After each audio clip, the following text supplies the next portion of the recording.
to say that. When you go to chemist school, you became more alert. You may wake up, your spirit wake up. And you became a more human being. That's your character is built in a school.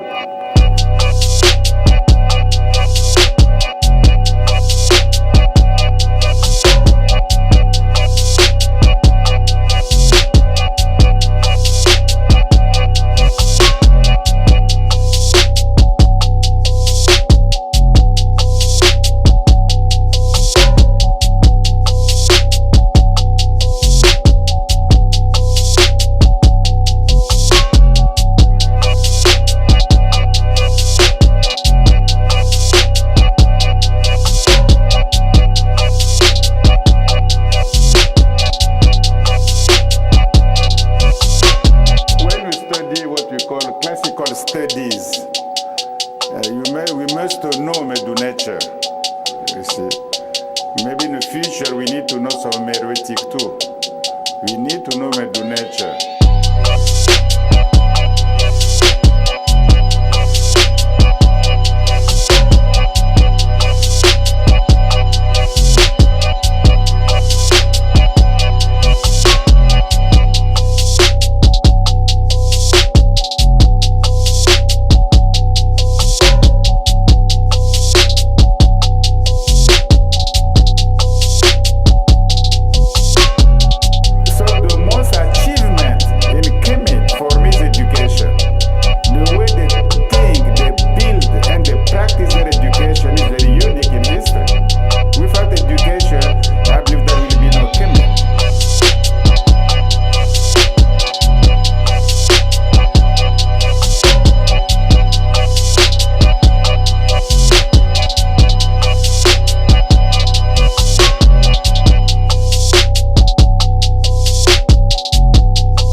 All right. Peace. It's Imhotep. This is the after party, and we're tardy to the after party. That's how we do. You got to be tardy to the after party. See what I did there? But yeah, we late on the after party. After party, we're trying to start right after Asar Imhotep ended his live stream. But unfortunately, the technical gods did not like that. So he was like, Wujao, nope, not right now. So anyway, we're live now, and appreciate anybody who's tuned in, because this is an out of the blue sky type of thing again. And if you don't know by now, you should know that that's what we do. So that's why I encourage you to subscribe. Not only subscribe, but hit the bell. And don't just hit the bell and click the top one to be notified at all times, because we would do a drive-by quick. So let me just let you know. So we're just live. Gonna talk briefly. You know, it's late Sunday night, and we want to just kind of go over some key points that was made in a 2-part series that Asar Imhotep did, addressing the statements made by Zion Lex, and then also elaborating and sharing some more information. So it's 2 parts today. Part 1 was earlier today. Part 2 just ended not too long ago. So we just want to kind of, recap on some key highlights and everything. So this is your brother Wujao, and I have on the panel Emikeraku Kenshai, and we have Asar Yahweh Imhotep is in the building. So you all can unmute your mics and introduce, say some opening words, then we could kind of go through a recap. Now, just before you all speak, I pinned the link, the panel link, in the chat early. So don't be scared, don't be afraid. This is a safe space. We don't do that all the above over here, and it's not tolerated. So, come and share your thoughts, especially if you saw the 2 parts, or one part 1 or part 2 of what Asar presented today, or any of the conversation. All right, we just want to hear from you. So it's pinned to the top. I'm gonna remind y'all every now and then. But anyway, I'm gonna open the mic up. Asar or Imhotep, y'all got any? Yes, I'll go fast and let Sal go later because that's about his show. But I'll just like to say Hotep, and definitely, it's out of the blue. Obviously, it's because of Asal pulling up on Lex, lying Lex, and so I think with the kind of how he presents his information, it's only fair that once it's finished, that we should have like, these kind of shows where we go over, the kind of like a quick summary of what was explained and all that kind of stuff. For that, so I think it's good that we're doing this because I think it's necessary because it's one of his presentations, one of those that you kind of need to go back on, or some people need to kind of go back and elaborate a little bit on. So yeah, so just that's I'm definitely looking forward to doing that tonight. Indeed, indeed. Peace and blessings to Brother Wujaru and Sister Emiket, and of course, everyone who is live on the podcast now and in the chat room, and you know, here to share whatever, what other additional insights y'all may be inquiring about in terms of the conversation. But in short, I did two presentations on the possible African origins of the name Yahweh, and which is the name of the Hebrew deity of the Bible. And I did a third presentation, which was really a smaller one and kind of a summary presentation of just the major points on Netter's program in conjunction with helping to advertise for the two upcoming conferences, the West Africa and Beyond conference and the Egyptian conference, the Returning to the Source conference that'll be happening in Egypt. So from that, Zion Lex, I guess, disappointed in the commentary, decided to the next day do his own presentation, rebutting or attempting to rebut the summary in which was provided on Sonetter's platform. And so I had a chance to view it. A number of people hit me up and said that he made a video. So I checked it out. Him and Nether I know has made a video thus far. And so, I've been doing this series on how to critique the critique. So I just decided, since I had a little bit extra time this Sunday, which is today, was a little bit after midnight for those on the East Coast. So yesterday for y'all, I decided to use that opportunity to highlight certain issues that you may come across when you're listening to and or reading information from people in the so-called conscious social media community. And so I use Zion Lex as a kind of a case study and to show the flaws in logic and methodology when trying to rebut my arguments.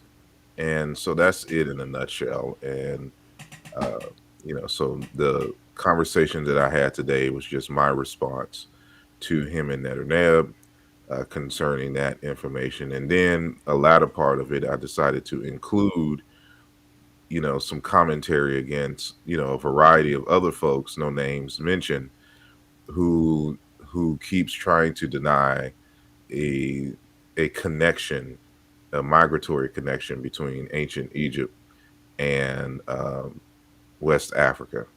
So that some of that conversation was included in there. So I think that was it in a nutshell. Okay, yeah, I appreciate that. So I just want to dive in because we started this after party late, and I'll be right back. Go ahead. Okay. So, peace to everybody in the chat. Shout out to Everything is Everything. Fitz Shaggy, peace. Vyasa, I run a gun. Peace to you, Master Khalik. Peace. And yeah, make sure you. I'm sure you all are subscribed. Make sure you subscribe and thumb up the video and all that good stuff. But join the panel. Join the panel. We just having a build session here. All right, it's an after party build session. But I want to hear from the chat. Has anybody in the chat so far? Have you been privy to any of Asar's presentation on this topic, on the topic of Yahweh or Yahuwah or Yahweh? I know there's a delay in the chat. Peace to Soul Power, aka Gamed Up Kennels. So you all let me know, and click the link. Click the link. The panel link is pinned to the top of the chat. Click the link. Click the link. Don't be scared. So in the meantime, I'm watching the chat. I have the chat pulled up on the screen so you all can see that. I'm just gonna dive right in though, because so I kind of want to just highlight some things that stood out to me, and then we could probably take turns and bounce back and forth. Imhotep, since we're the only ones on the panel besides Asar. Asar is the one that did the presentation. Okay, so the first thing that I would point out is that Asar's presentation today is specific, to addressing the Yahweh comments and statements that Zion Lex made and elaborate on that. But I think in a larger picture, it's also a lesson on let me make sure. All right, yeah. It's also a lesson on how to deal with a certain mentality type of people. And I guess that's the best way I can put it. Because what it does is show this not even dialogue, but these presentations, it just shows over and over again. It further confirms, it further just illuminates, however you want to word it. It further does all of the above. Expose the fact that there are people in the circus community that do not study a subject, are not really qualified to speak on a subject, but will break their neck to microwave a conversation just on the strength of being heard, just because they're capable or able to do, because YouTube enables this behavior. YouTube, all you need is a microphone, a computer, and voila, you go on YouTube. You get a microphone for $20. People hitting up Amazon. Now you see people upgrading. Everybody has a boom stand and a microphone now with a $49, $39 webcam, and then they get a ring light, or they borrow their wives or girlfriends' ring light that they use for makeup and just throw that on, and then everybody's a YouTuber, and so nobody's really studying. And so what sticks out to me is the overall issue of this kind of behavior, because it's not just what Asar covered today. It's everywhere in our so-called conscious community. I call it a circus community, unapologetically. So that's the first thing that stood out as a overall thing, and so I'll stop there first. Then we can kind of go point for point or highlight for highlight. So that's my first thing I want to point out. Cat, we can volley back. Oh, let me welcome Master Khalik on the panel. I don't know if you got any opening things you want to say. Hey, peace, my brother. I had something I wanted to say. I wanted to get my question across to you from a few streams ago. It's off topic tonight, so whenever you're ready for me, I'll give you that.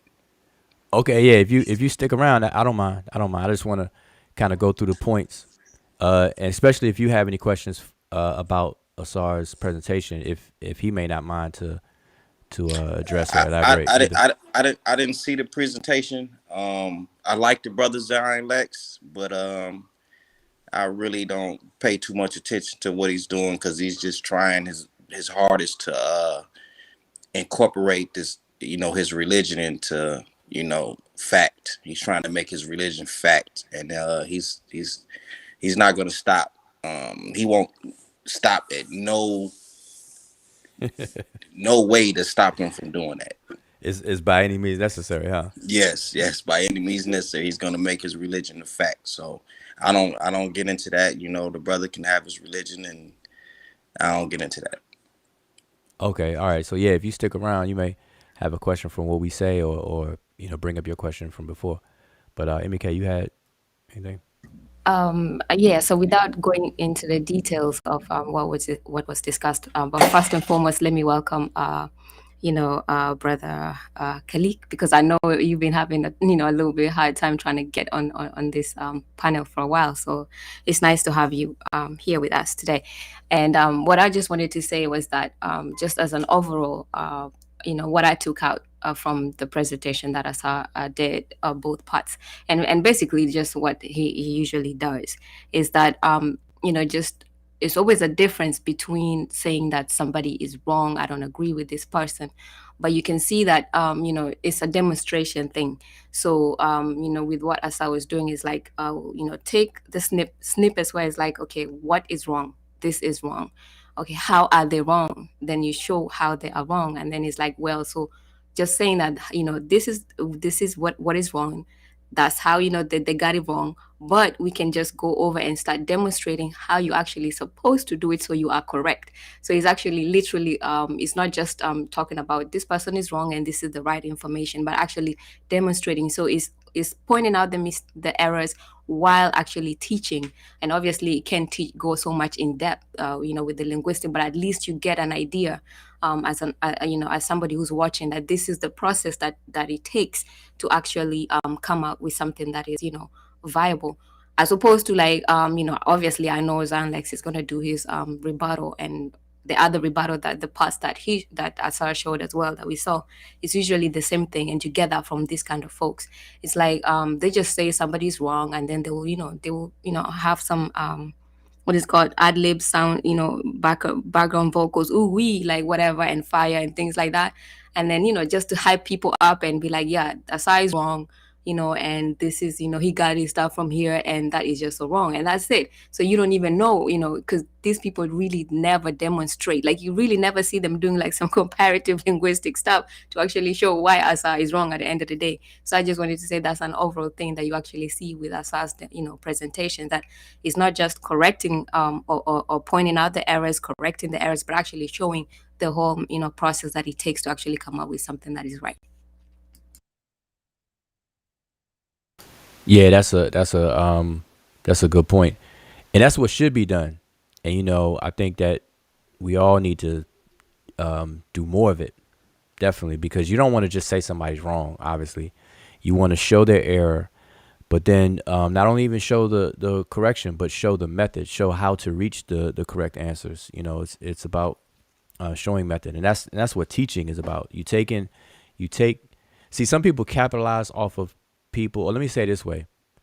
A lot of people in the circus community will believe that somebody's wrong, and then they try to prey on it. They try to prey on somebody. They hope somebody's wrong, and then they prey and pounce on it to do something negative to it, instead of, if somebody's wrong. Notice I'm saying if somebody happens to be wrong, you use that as a teaching moment. You take what's wrong, and then you respectfully correct them, and then show the errors of their ways by showing the proper way and whatnot. Then it becomes a teaching, sharing moment, and everybody can benefit from that. But that's not the attitude in the circus community. And I'm going to say this because I was going to say this for later, but we know that for a fact when it comes to a lot of people in the circus community, but specifically on this topic, Zion Lex himself. So I was watching the show, the presentation, and I saw Zion Lex come into the chat, and his first comment, or first few comments, was towards an instigation negative type of comment. He said, "Oh, So I'm supposed to be a waste of time, but yet this guy does a 2-part show on me or whatever, and then he says, I'm gonna have fun refuting this.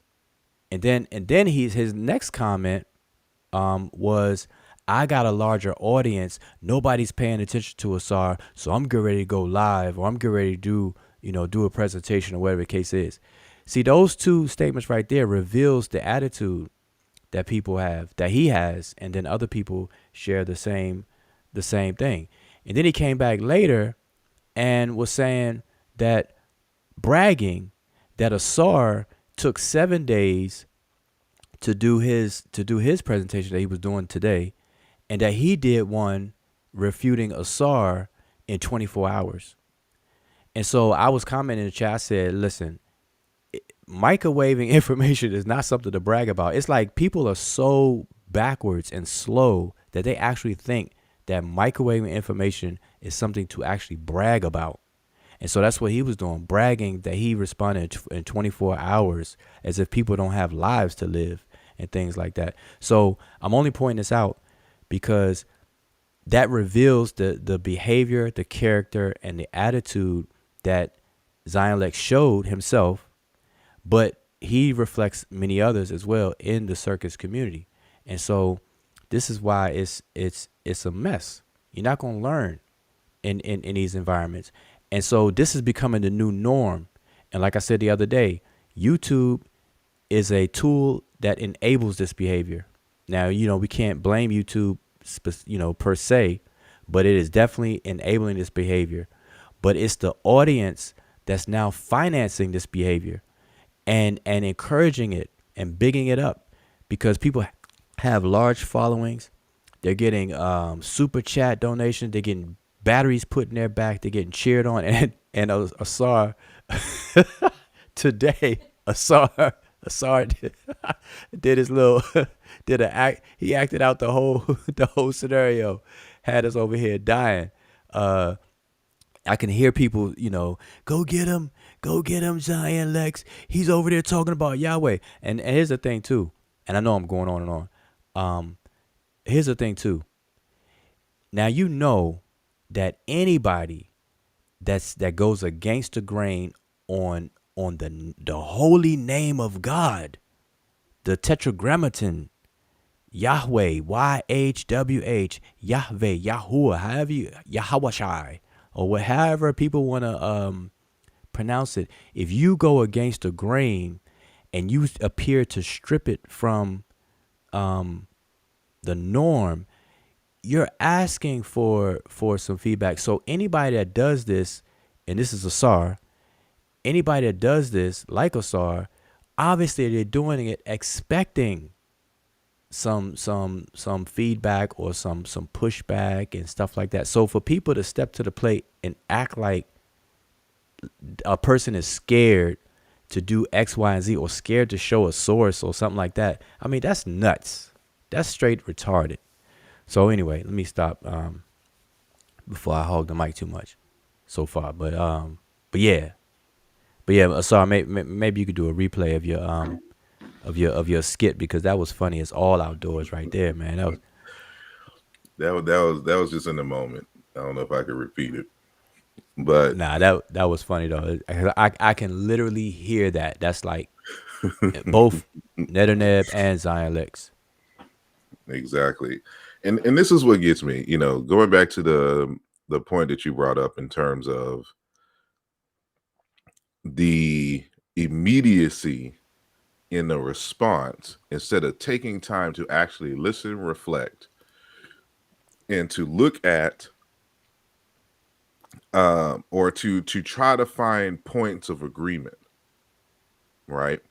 Like, I can tell if you're serious. See, it's one thing if you listen to my presentation and you're like, that okay, I agree with all of this, but it's this thing over here that I don't agree with, and here's why.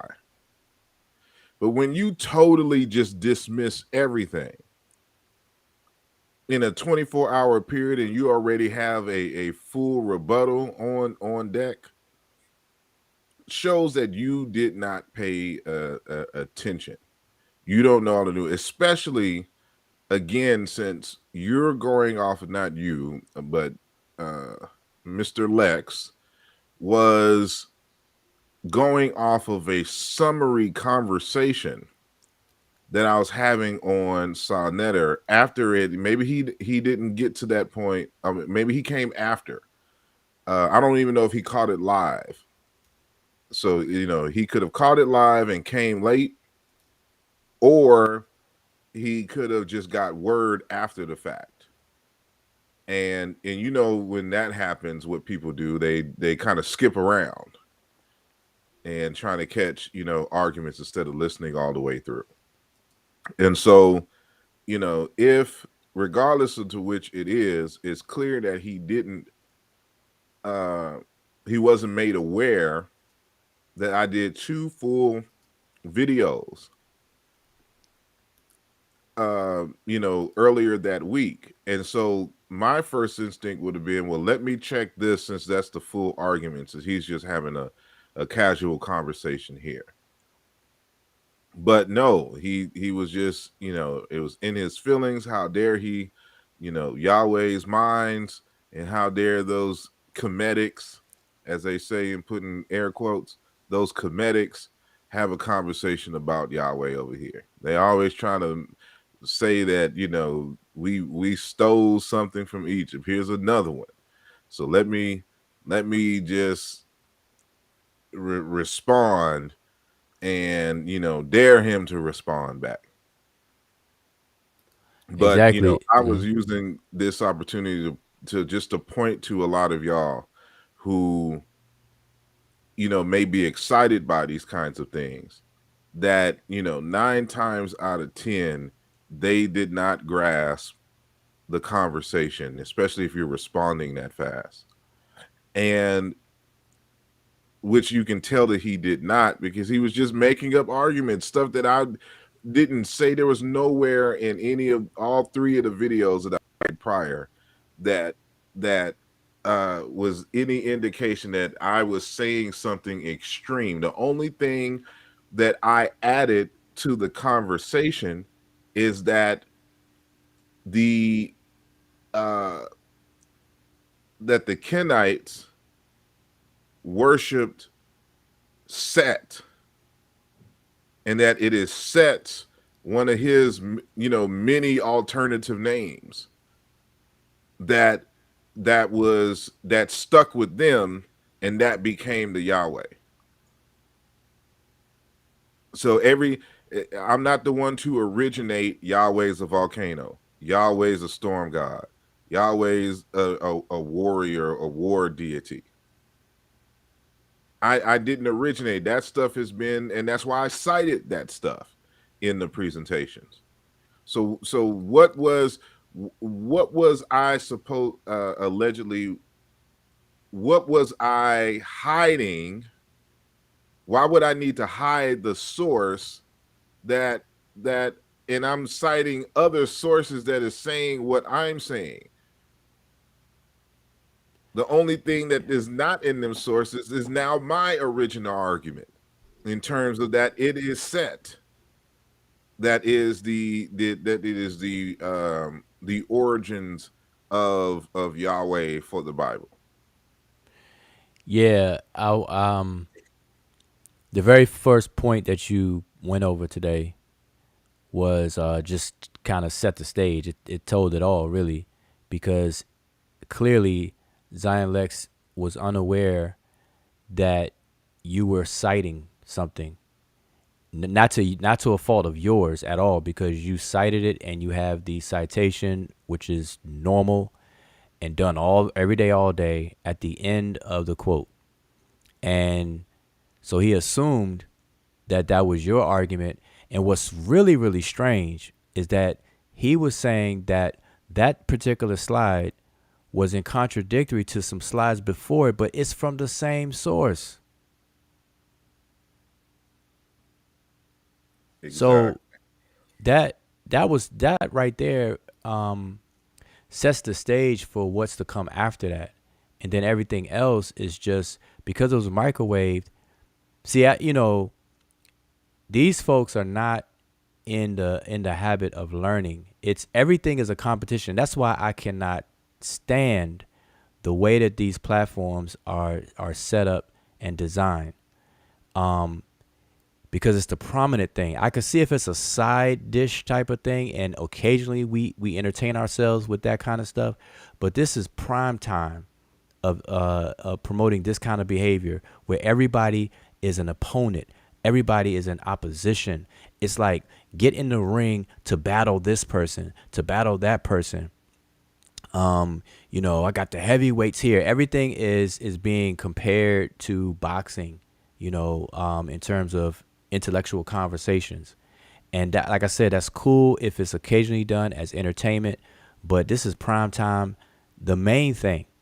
And so everybody in this circus community that branched off from platform to platform, maybe start their own and grew their own, they keep up this same mentality, the same behavior.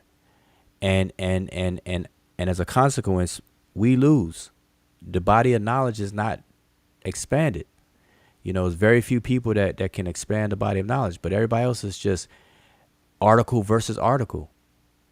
That's what it ends up down to. Like, let's article battle instead of rap battle. We're gonna battle articles. I'm gonna pull up this article, and the next person, I'm gonna pull up this article. My article better than your article. Nah, my article better than your article.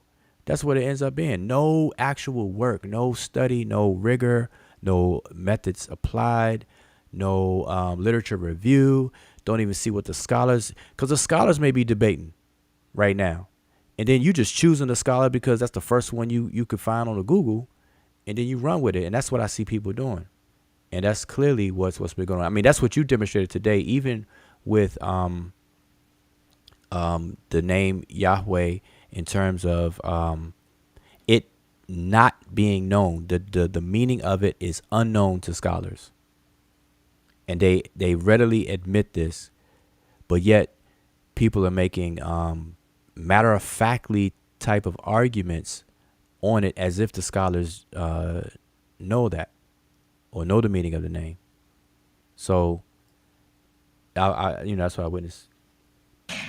Yeah, and if I just add to what you just said, because you raised actually really good points, but actually this is like a proper demonstration of, like, I would call lying Zion like, a well-trained animal zoo in these suckers, because everybody has been trained so well to actually be looking for somebody to combat, information to combat, where the first thing that he saw was Asar said something, and let me find something that I disagree with. And then, because in the real world, like, if you find something that you said you disagree with, Asar doesn't live in a different planet or a different continent and has no means of correspondence. Real people like would actually be like, they will contact. Obviously he did pop up on Asar Zoom, so there is ways that he could actually correspond with Asar. So you would actually correspond with a particular person, and you'd be like, well, I listened to this show that you were doing, or I read your article, or I read your paper, read your book. There's some points here that I might not be in disagreement with, if you have time, whatever, things like that. So you actually want to iron out things with that person if they agree. But usually that's usually the first step. Nobody's like, oh, let me find something, then I'm gonna put, fire up YouTube and then go and, put Asar's name on there and then, tell people why I disagree with him. Like, that's just retarded. But it's retarded in a sense that that's what people have been trained to actually do. And Lying Zan Lex is actually doing it so well because he's been trained and he's mastered that from his trainers in this particular community. So he's actually just playing out what that particular training that you see people do. Like, I need content, I need to entertain people, okay, and I need to act like a scholar. So let me find this and let me do my part. I'll be that good. If it's a zebra at the circus, it could be like monkey that's throwing up stuff and people are clapping. So that's what he's doing, because at the end of the day, even with what Asar showed, with what you guys said, there's disagreements within the with people with who have researched this. So if he was very, very legit or authentic in his research or his passion for researching, and that and also on that particular topic, I would actually think that what he would do is would actually do the same steps that those other scholars have done, and try to figure out which scholar is actually closer to the truth, or which one is or is there something else? Is there something that we haven't looked, because that's his particular field of study per se. So that would be actually what he would do, as opposed to just trying to, Asar threw me a bone over here, so let me take that and run with it.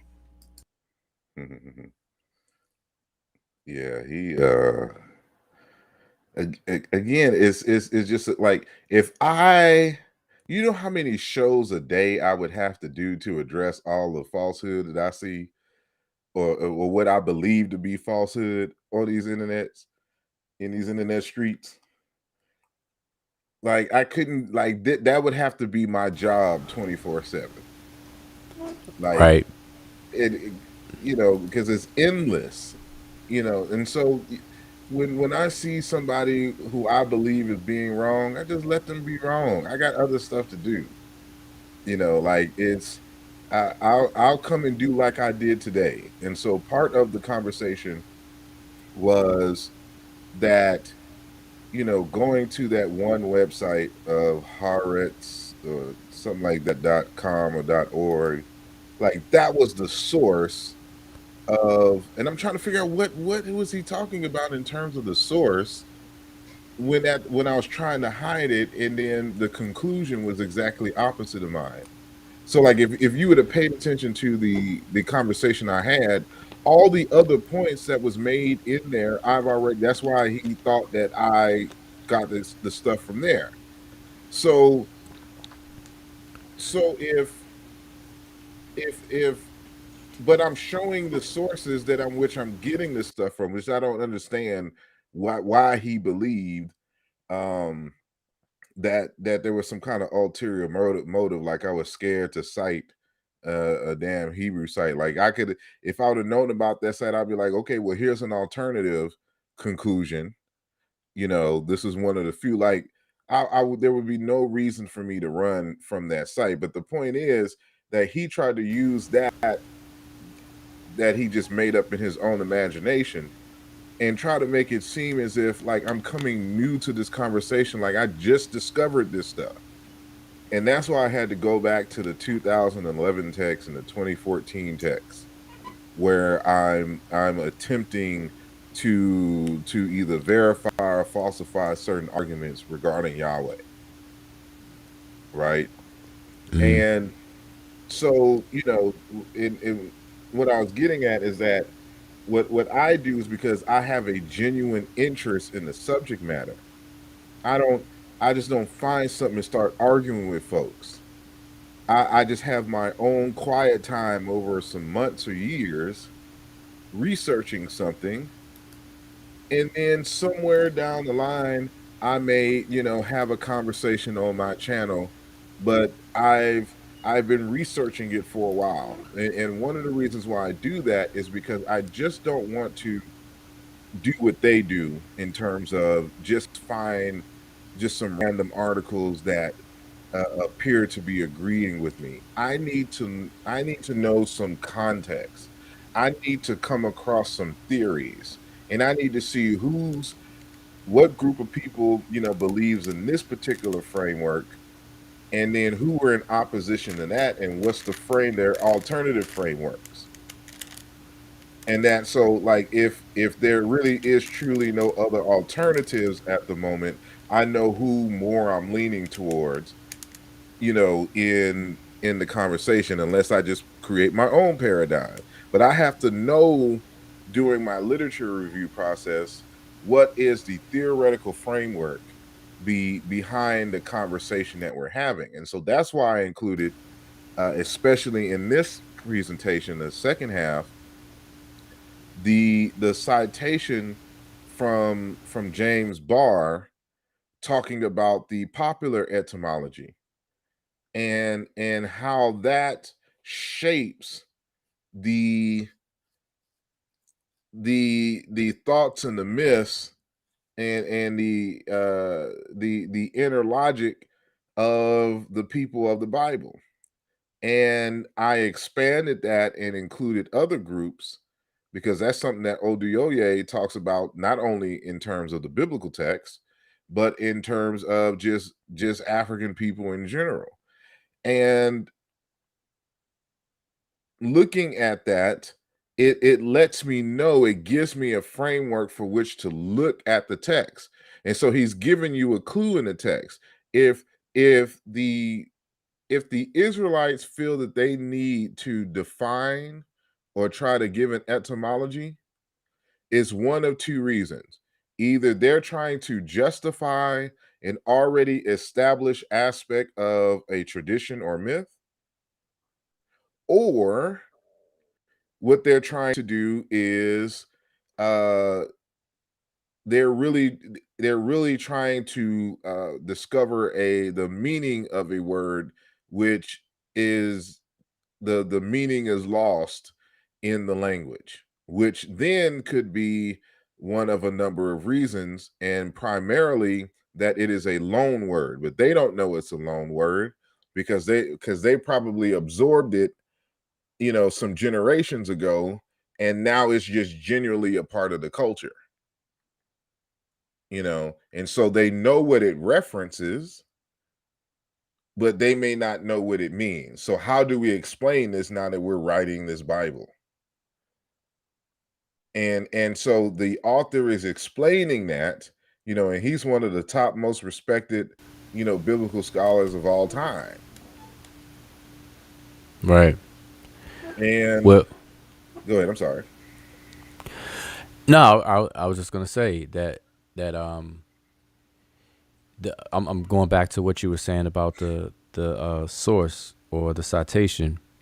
It's clear that is definitely a consequence of microwaving, because he rushed and even bragged that he basically bragged, because even coming to your show and in the chat when he did, he clearly came late and didn't hear what you said prior to him coming in, because everything he said in the chat confirmed what you described before he came in. It was like you were describing it, and then all you had to say was, "Watch, here is an example," and then boom, he pops in, and he would have demonstrated exactly what you said, and that's what happened. You just didn't say it, but that oh,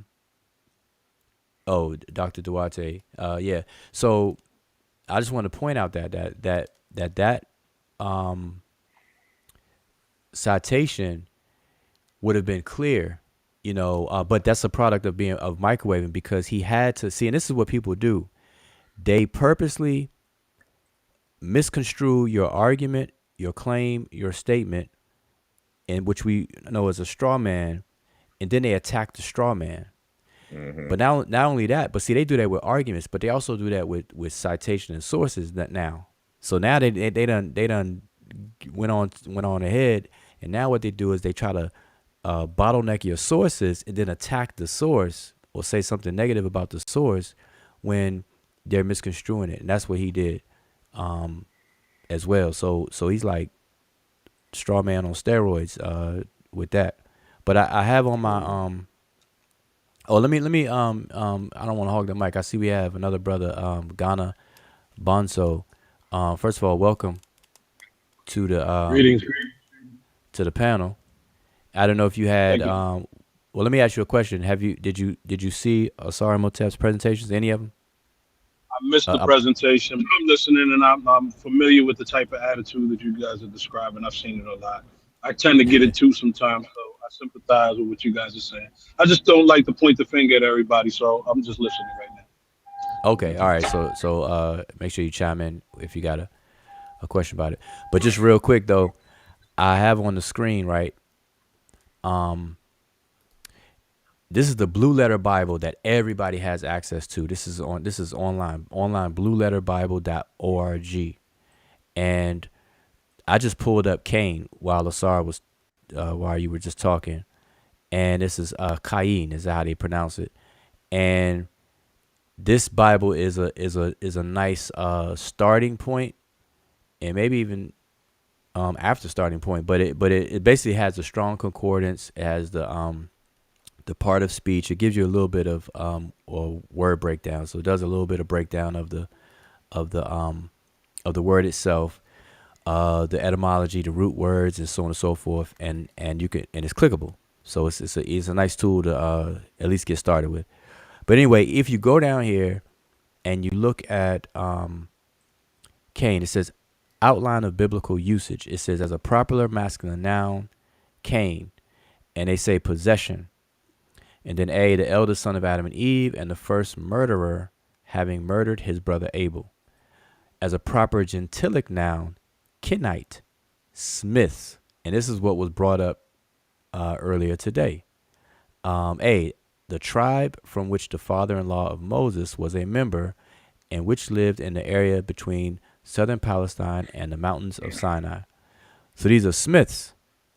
If you go further down, it says Strong's definitions. It talks about Kenites, Cain, the same as, and I'm not going to click on that yet. But let's go down to Brown's Drivers Briggs Lexicon. Proper name, Cain, proper name of a people.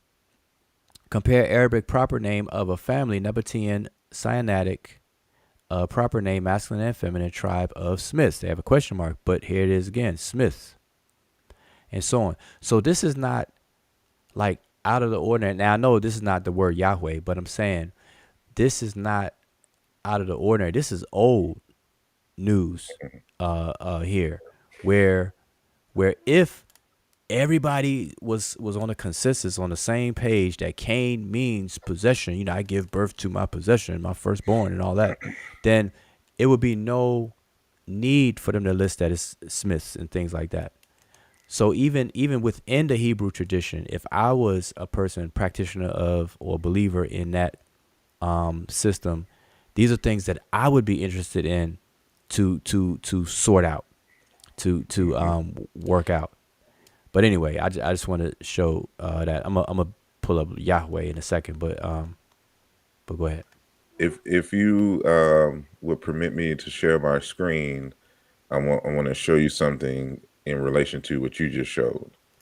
Okay, and go ahead. and this would go to one of my grander points of why you have to have competency in the field, because you're going to be able to make certain arguments that others won't when you have adequate background in the field and into the subject matter. And so Yeah, sure, go ahead. Go ahead, you share it. Share screen. Right. Does it come up? Yep, there you go. I'm gonna make it full screen for everybody. Alrighty. I don't think this is okay. So if I'm going to make an argument that Ogun is cognate with Cain, I have to be able to show the regular and systematic correspondences between, at minimum, Yoruba and Hebrew, but we add Arabic here, right? And so I didn't have time to put the sound correspondences in here. I think I had another slide that I included, which had the correspondences. But so there are several different tests that are going on simultaneously in this table. And hopefully everyone can see. Normally, I would have the corresponding primary consonants that are being matched, bolded and in red, but I just didn't have time right now because I didn't know he was going there. And so, but I wanted to show you something in relation to what you just said. So, of course, I have a Hebrew column, I have an Arabic column, and I have a Yoruba column, and then I have another Yoruba column. But I have two Yoruba columns because I'm noting a sound change in the language that the record makes known, and only because we're doing the comparison. So in Hebrew, you have this word kum, meaning to rise up, to stand up. In Arabic, it's ama, he rose, right? And then you have in Yoruba, gun, and that word okay is a word for hill or mountain, and it means to climb, right? And then we have ru, to rise, as in the sun to spring up, and then you have orun, up and above. And you also have that word orun that means heaven and sky as well. So this lets you know that this in ultimately is a suffix that's probably fossilized in the languages here. But normally I would have the correspondences to where Hebrew Q, Arabic Q, and Yoruba G and Yoruba R in the first consonant position correspond. And then you have M in Hebrew, M in Arabic, N as in Nancy in Yoruba, and N as in Nancy in Yoruba corresponding with each other in the second consonant position. So within that same framework, you have reflexes. So you have coma, height, standing place. So you know that this H here nominalizes a verb and that there's some kind of rounding going on. And so the vowels change. And then you have in Yoruba, Ogun, he is tall, right? And so there's they're all in the same semantic universe. Then you have in Arabic, makama, combat. And then you have Ogun, war. And then you have room to consume, extirpate, destroy, annihilate, exterminate, extinct, etc. Same thing here in Arabic, akama, to settle, to stay in a place. Gunle, to settle. It's really kind of to settle down or to settle on the earth. And then orun, sleep and rest. So you can see consistently, even if there's nothing in these columns here, that wherever there's a Hebrew and an Arabic Q in the first consonant position, it corresponds to either a G or an R in the first consonant position in Yoruba. And then for the second consonant position, both M in Hebrew and Arabic corresponds to N in Yoruba. And so when we go down, so that's how we know here, Chayin, is Cain in Hebrew. And then Chayin is a smith in Arabic. And then, of course, we got Ogun, the god of iron. And then you have Irin, iron, nail, metal. So this is how we know that this iron, this Irin, is not a borrowing of iron in terms of like from English. Like it's not a mispronunciation of English because everything is consistent with all these forms here. Now, there's actually a form in Coptic like this. So we know that everyone else got iron from that area, from like the Middle East and Egypt area, and it's spread out. So in one direction it's spread, and we got iron in English, and then in Africa it's spread, and we get Iran in Yoruba. But it's still consistent with the sound correspondences and what we see. So now we go back to that word that you brought up. So we have kana, he acquired, or kinya, property, right? And so that final H nominalizes a verb. In this case here with the that last ah. But in this case, because they have grammar that where the vowels have grammar. So these two A, that formula is still well, it's still kind of still kind of nominal. It's just one. So he acquired, but it's not a verb in the present tense. So, but Arabic it skips. But notice Yoruba, Ogun, property, inheritance, Jogun, possess. And then we have these forms in the Yoruba R without the final N. So the N has been dropped, and it reflects itself as a low tone on the vowel, as we can see in all three examples here: acquire, acquisition, goods. And the reason why I I have this here and I brought this up is to show that the argument that Cain means, comes from a root meaning to possess, to acquire, is actually, that's a totally separate word from Ogun. I mean, from Cain, that gives us Cain, and it helps to show that this is a loan word into, as I should say, possibly a loan word into Hebrew, because they have other similar sounding words, and so they're trying to monolanguage etymologize this meaning, but they can never. Cain just means Cain, or Cain just means Cain in Hebrew. So this lets us know that they didn't bring it. But if Cain actually means smith, for example, like in Arabic, then it lets you know that this is some circumstantial evidence. Because remember my central argument that it was some Arabs who were the Kenites who brought the who brought Yahweh, and I argue ultimately even Cain. So the way that they write it is that they already had Cain. That's part of the story, and that may not be the case. It may just be that they brought all of that, or they were at least familiar with Cain, and this just decided to vilify him just cause. But what they do understand that the smith and the word for Ogun, and then iron, metal, and stuff like that all come from the same root.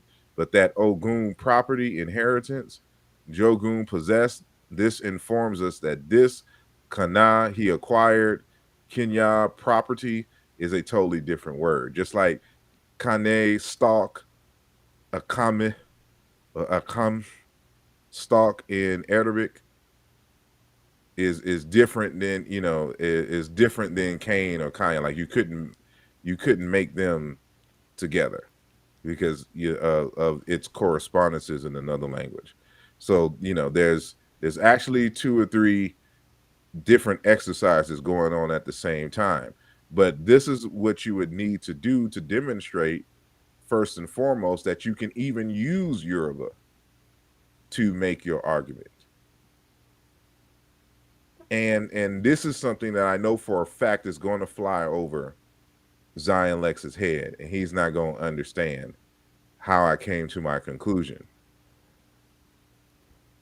Well, not only that though, I really don't think people are even interested in that because of the default setup. See, it's not in the behavior code for that to happen, and we saw that today with the comments.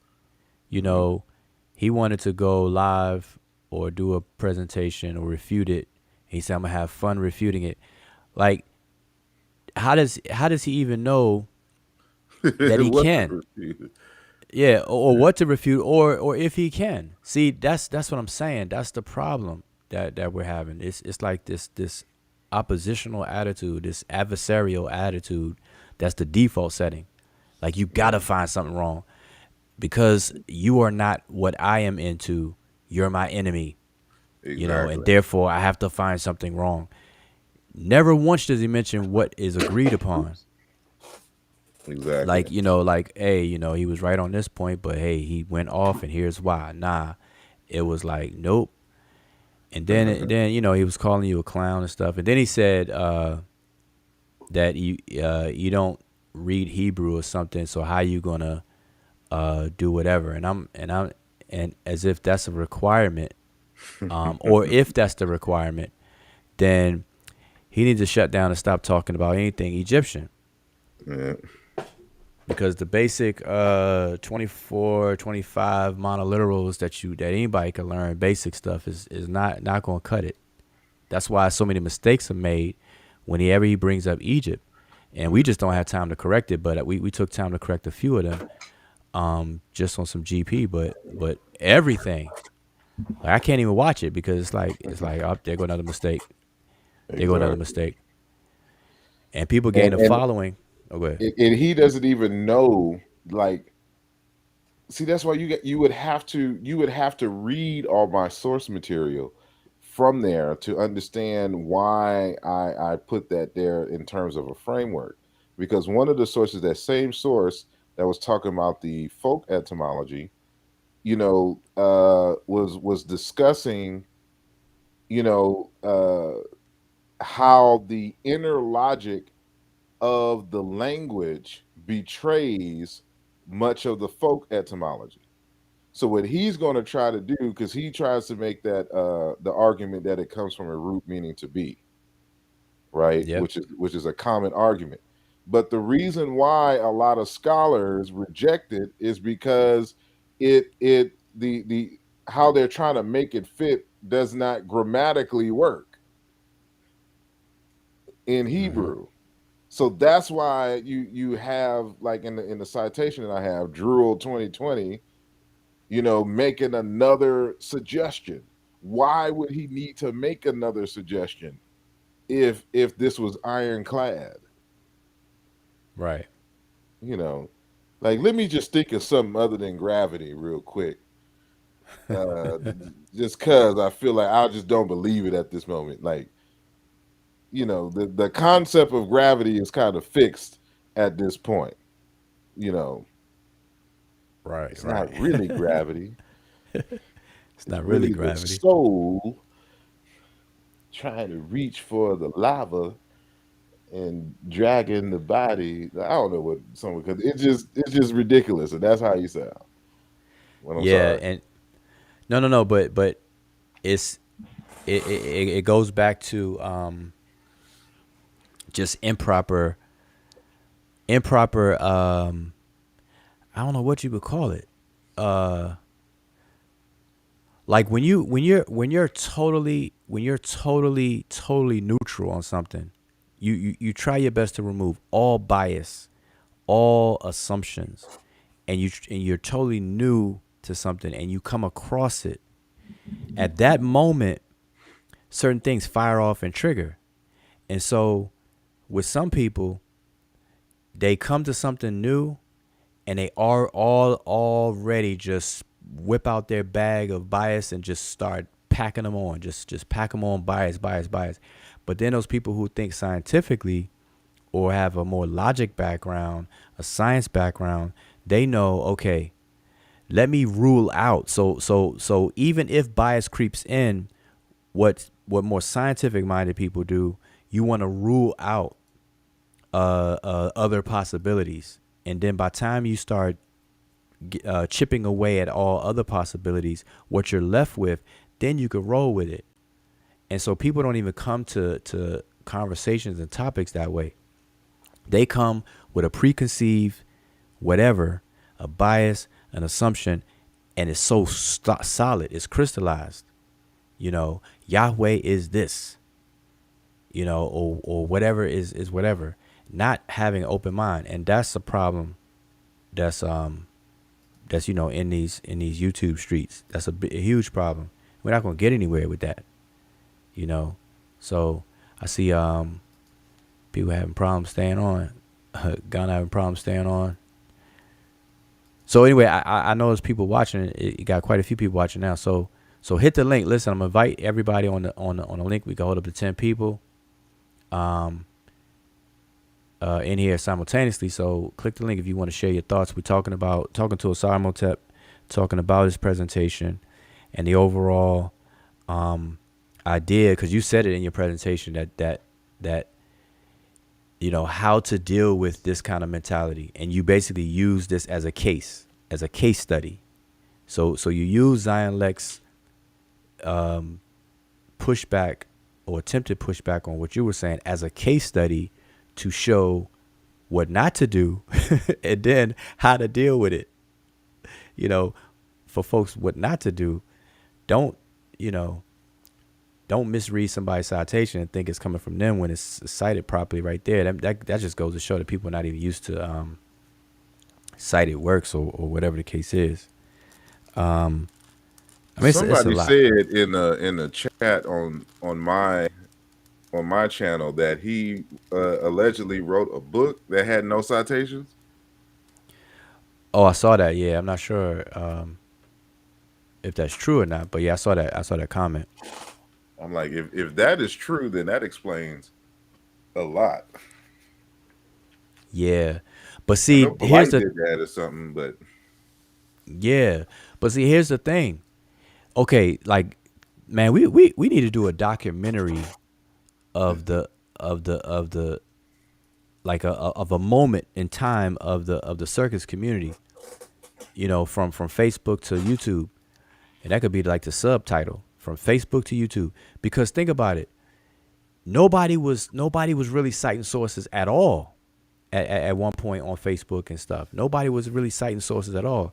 Then it caught on. It was like, oh man, I keep taking L's, so I gotta step up my game. So in stepping up the game, people just started citing sources, and that's where people are at. So people are actually arguing sources, like I said, they're arguing article versus article or source versus source instead of the the point or the actual demonstration of knowing who's right or wrong, how to articulate the scholars who oppose each other and everything like that. So right now, people actually think that citing a source is enough, and they don't know. So it's like, give me a source. You got a source on that, and then that's it. Because if you can, it's like, give me a source. You got a source on that? Yeah, I do. And then they put the link. Then the conversation over. I'm like, no. That's where the conversation begins. exactly. We're only concerned about the source to see, one, if this is your original argument or not, and then two, are you citing them correctly? In other words, are you representing their argument accurately? And then three, do you understand the nature of their argument and all of the other nuances and pieces of evidence that led up to that point of the citation? Like, what is the historical framework of the text itself? So that's just the beginning. So once we validated that, now we can go into the essential argument, because now, depending on what kind of citation that you're citing, is it something in which, for example, like you have Egyptian text, how should I say, Egyptological text, I should say, in which a particular team does an excavation and they take photos of the papyri or whatever, artifact or temple wall, and then they will publish it in, some kind of either journal or some kind of book. So in many respects, they can be considered a primary source, right? Outside of the actual artifact itself, because they're just taking pictures of the artifact that you can see. Now, of course, because of the way that our photography and printing, work, that it may require someone to hand scribe or reproduce a graphic representation of the artifact and or papyri. So then, you have to consider the possibility that it was not transcribed accurately if it is a facsimile.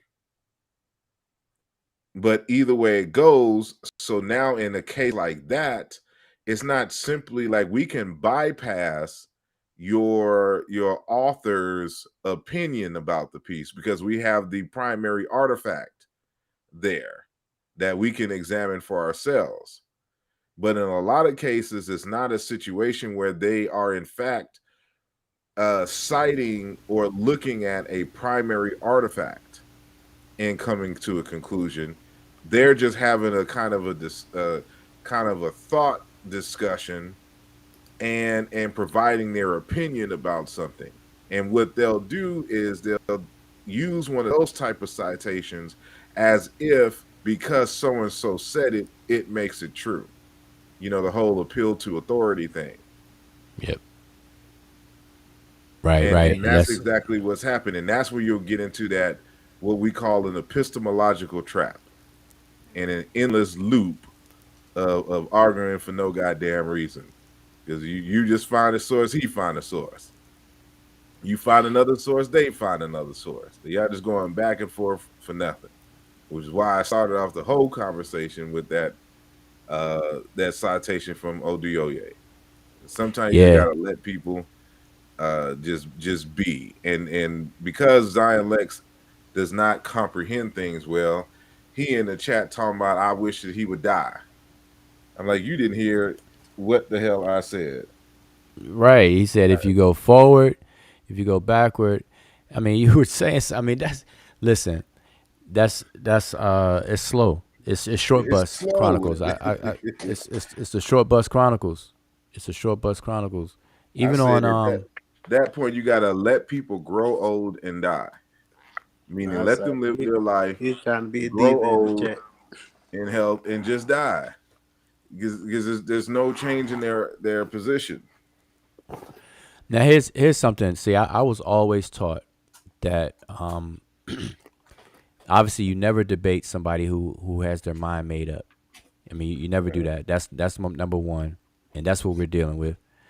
And then two, while you're debating in the middle of a debate in real time, it is very rare that you're gonna change somebody's mind in real time.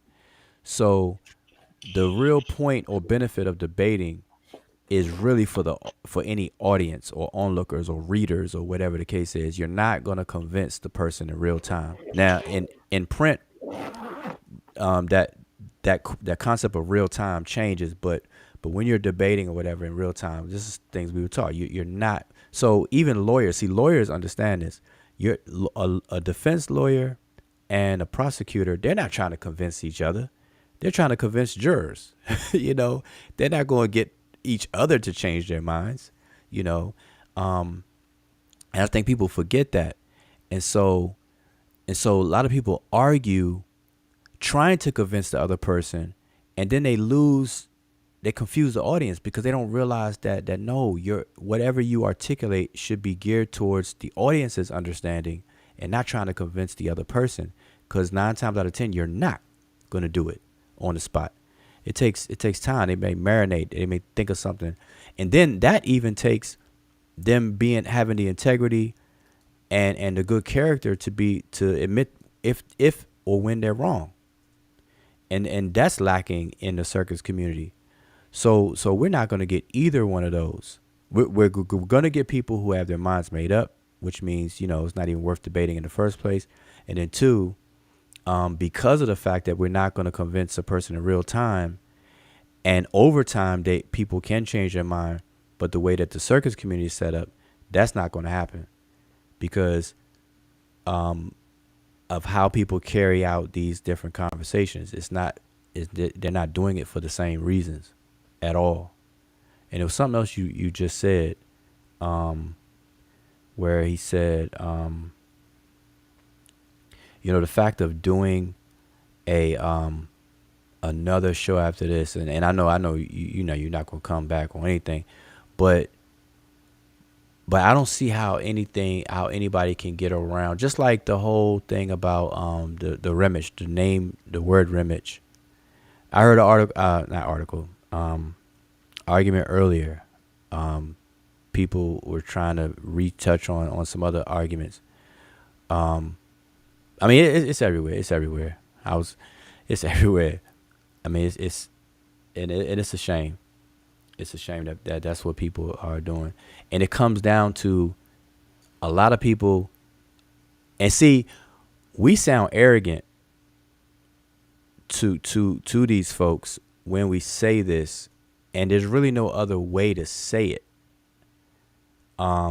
except saying that I'm not. You know, I could say I'm not trying to be arrogant at all. I'm not trying to speak condescendingly. I'm not trying to belittle anyone. and whatever, and then say what we're gonna say. But even that, it's still gonna sound that way. But there's really people are just really not qualified to engage in these conversations to the degree that they try to.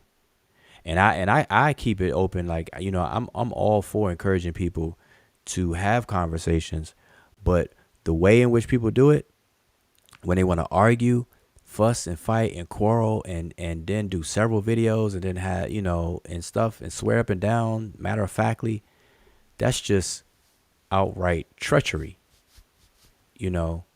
And I hear it all the time. So the topic Yeah. of, oh yeah, go ahead. No, I just wanted to say I don't think I can call either of you arrogant when you kind of invite them to learn more about the subject, but they just refuse. Yeah, but see, they use the word arrogant, like kind of as a spinoff of condescending, like because I notice people play victim, and they say things like, yeah, we're just this, we're just that, or I need to be initiated to know this, or I need to study the language to know this, and really that's telling, because they're downplaying what they actually should be doing. Like, they're right. Yes, you should study the language to understand a culture. Yes, if you wanna get the realities behind the symbolisms and figurative way that something is documented, whether orally or written, yes, you should be initiated, because in initiatory system is where the veil is lifted, where you take the figurative mythos and you get to learn the realities behind them, because that's what's kept within these initiatory systems.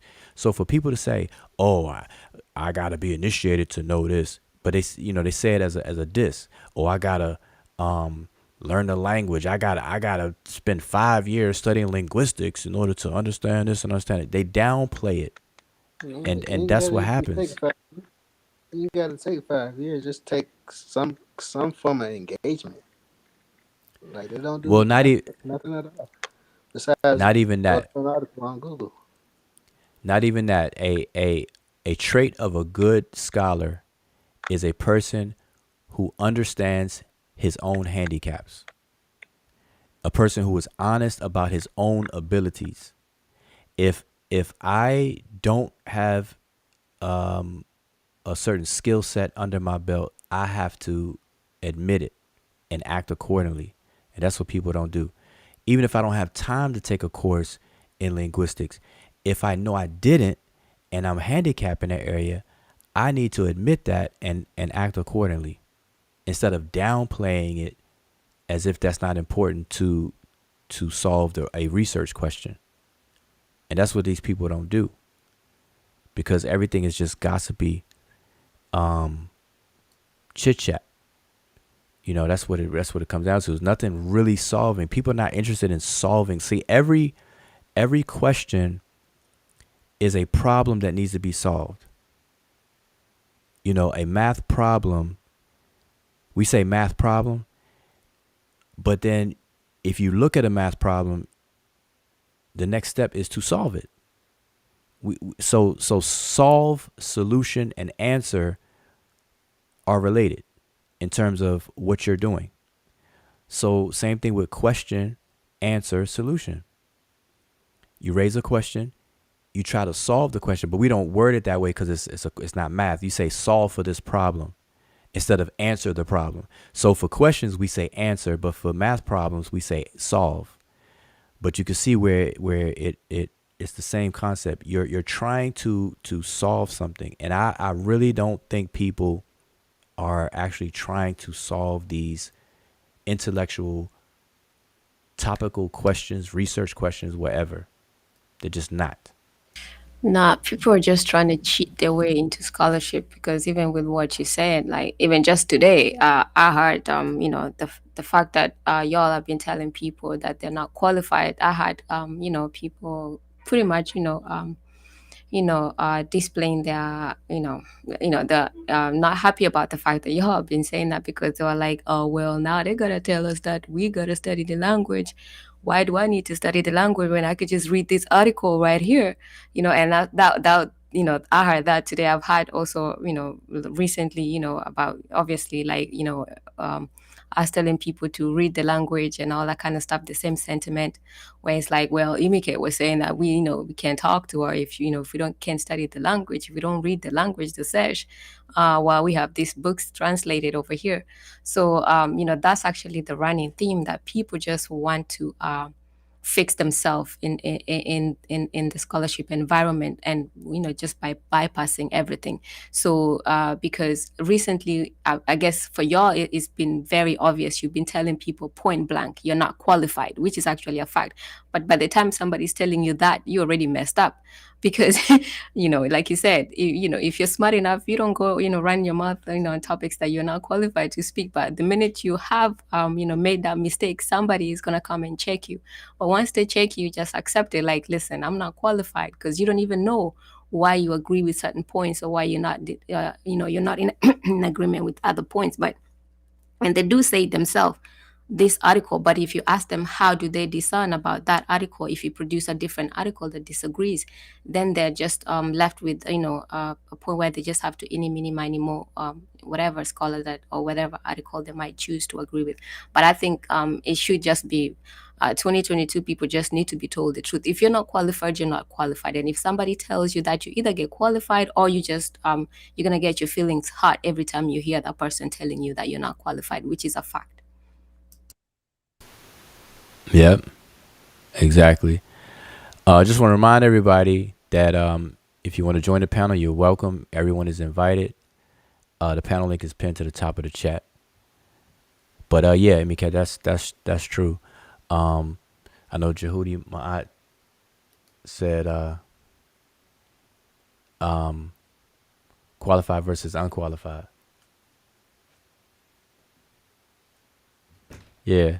He also said that one of the famous Yehudi quotes is, if everybody's stuck, if everybody's stuck to their own lanes, traffic would run a lot smoothly. So that's just to say that obviously you can't be a master of all things. So you're going to be either a jack of all trades and a master of none, or you can actually be a master of one thing that you actually spend your time on.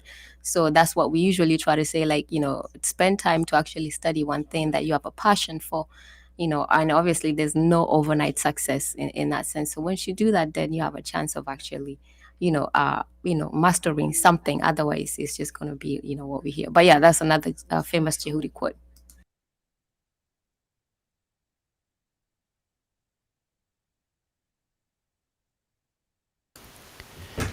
Yes, indeed. Yes.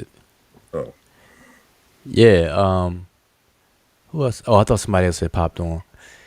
Yeah. So anyway, that's the we actually diagnosing. It's something that we reiterate weekly, so it's not much you can add. It's just that's a living example of what we always talk about in terms of Zion Lex. And that's what I'm saying. Go ahead. I'm sorry. No. I mean, I was going to say that, like, everything we're saying right now, we've said before, and it's just in our face. Once again, now I can't even say in our face the first time, but once again and over again. So it's like, that's why I said a what do you call it? A use case. Like this is actually a use case being used. But we could pick many. Not just that, it's the same thing. It's this common denominator. Everything we're saying is the underlying things that happen, And so, my thing is just keep putting it out, because there are people who pay attention. There are people, because even in the chat while you were presenting, you could see the people who want to know, people who are grasping it, people who have thought out questions and stuff like that, and that's really what it's all about to me. So and all these things, like out of 100 people, even if just 10 pay attention and whatnot, then it's worth it. But it's just sad. It's just sad. And now platforms and are being dedicated to this kind of behavior, so it's sad. I heard conversations, that conversation, your presentation, other conversation, people arguing, and how we expect to grow the body of knowledge, because debating, like, we even lost the point of debating. Obviously you debate and you hammer down a topic, but at the end of it, whatever's left is supposed to be another brick to add to the temple wall. You're building, you're actually, figuratively building something. So every topic you debate and hammer out, that little nugget that's left over after you done beat everything away, you're supposed to add that to the body of knowledge. And we've lost sight of that. We don't even do that, because, like, right now, earlier, I still hear people arguing, mixing genetics with language, talking about Afro-Asiatic speakers, Nilo-Saharan speakers. People actually said that one kill shot, like, this is supposed to be the end all be all kill shot, is that the Nubians and the Egyptians don't even speak the same language from the same language family. When I heard that, I'm done. When I heard that, I was done. I was like, man, I heard that, I was done. You were done before you even heard that. let's start there. But it's what I'm finding out. It's not I'm finding out. It's more so as being reinforced in my mind, is that in order to push the field, and this is something that has to be addressed as well. I'm in the field, and one of my aims is to push the field of Africana studies forward. And in order to push any field forward, you have to have some audacity, right? Because you're pushing boundaries and you're on the frontiers of discovery and knowledge. And the people who we're having the arguments with aren't on the frontiers of knowledge, and they have no audacity. That's why they're stuck in a place to where all they can do is look for someone who has written something that appears to agree with their position, because they're not in the field and their objective is not to push the field forward. You have to have some audacity with you, and it's being reinforced in as a result of these conversations, to where it's the mere audacity to even compare, for example, a Bantu language with Egyptian, that has people upset. It's just the mere boldness and audacity to do that. And this is why I always say, the first thing in scholarship you need is integrity. And the second thing that you need is courage. Courage to push the boundaries. And then, of course, courage to stand in your position, even if everybody else is opposite of you, if you are firmly grounded in the evidence. And so, and so you can't, if you're a person that is on the frontiers of knowledge, you can't expect someone who is, grouped in or grounded in tradition, or just traditional points of view, or information. You won't necessarily expect them to know or to understand where you're coming from. And that's what we have here. And so no matter how much information that you give them, they will not budge. And it's interesting because, and I'll end with this, right? So you brought up the whole Afro-Asiatic thing. So, if you've ever watched any of my interviews with Dr. Sharmarka Keita, he'll every now and then try to stick in the fact that, I don't rock with Afro-Asiatic. He's like, despite what Brother Asar says, Afro-Asiatic, da da da da da, because that's what he rolls with. but you have to give him lead room because he's not a linguist and he doesn't study it that. He has other motivations for accepting Greensburg's language phyla because of his ultimate conclusion, regardless of whether Niger Congo and Afroasiatic and all of that are valid language constructs. For him, the position that Greenberg takes ultimately that Afroasiatic is born in Africa is one of the reasons why he rocks with that, and it's already established in terms and accepted by a number of scholars because he can use that in relation to other evidence on the biological side, for which of course that's where his expertise lies. And so every single time we talk, we can talk about anything. We can talk about his family, what's going on, just normal everyday stuff. It will always end up back on Afroasiatic. It just does. That's just our private conversations. It always ends up back on Afroasiatic. And he's old enough to be my, like grandfather, right? Yeah. So there's that aspect of it. So there's always this thing about teaching old dogs new tricks, and he's one of them. So he's kind of locked into that.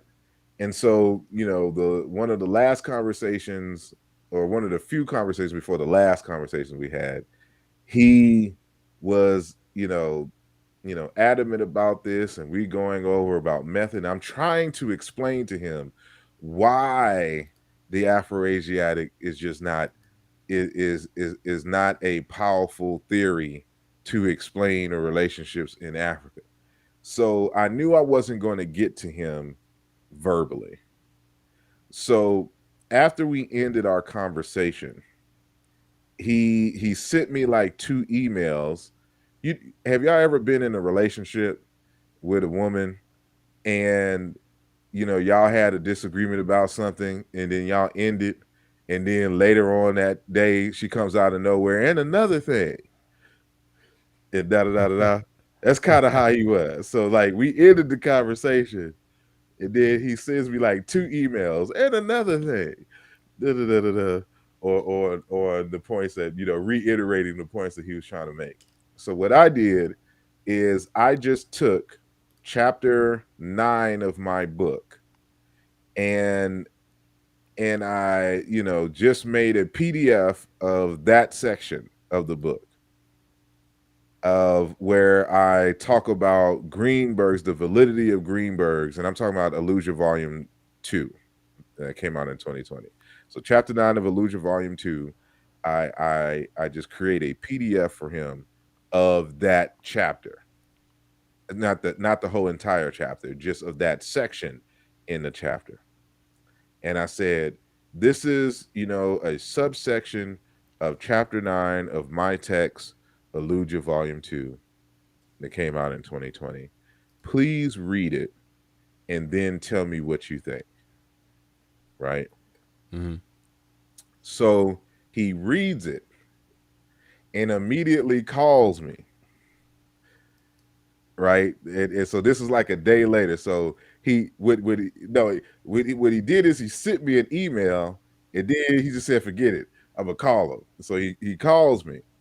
And so now that he was able to read without the personal, not like there was anything personal between, but I guess just the verbal, we kind of going back and forth and no chance of interruption. He can just see all the citations. He can see the logic of my argument and all of this. Now, the article, or that subsection of the chapter, has him questioning the Greenberg stuff because he didn't know all that I was working with. Mm-hmm. But one of the things I'm saying all of this to say is that so when he called me, he was very appreciative of me sending that, and now he has a better understanding of my argument, and that he knows that this is more than just simply my personal rantings, that you know, this is related to the scientific process and all of this other kind of stuff in terms of, you know, the invalidity of all of Greenberg's, you know, language phyla. And so, but the reason why I bring this up is because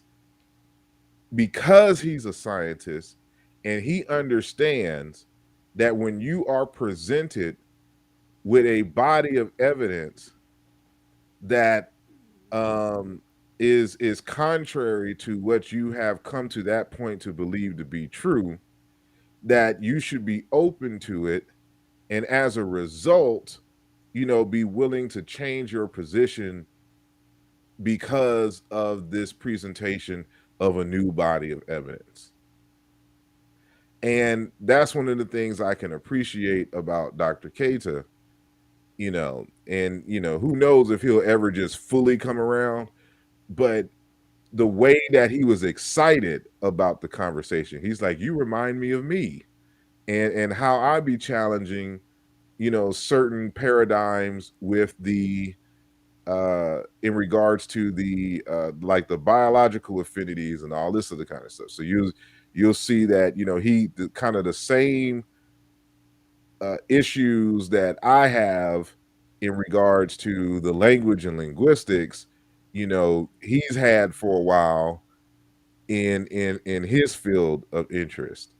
And so he always tells me, like, you know, you know, you're on the frontier of knowledge and it may take 20 something years before people catch on and agree with you. And so you just got to be in it for the long haul, you know.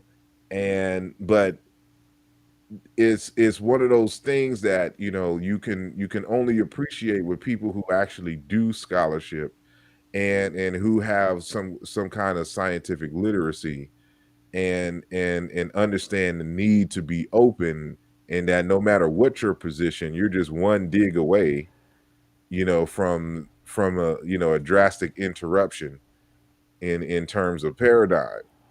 And that's what you don't see in the conscious community. They all come from a religious background where it is believed that, you know, this particular paradigm coming out of this system is right and exact and is going to be that way forever.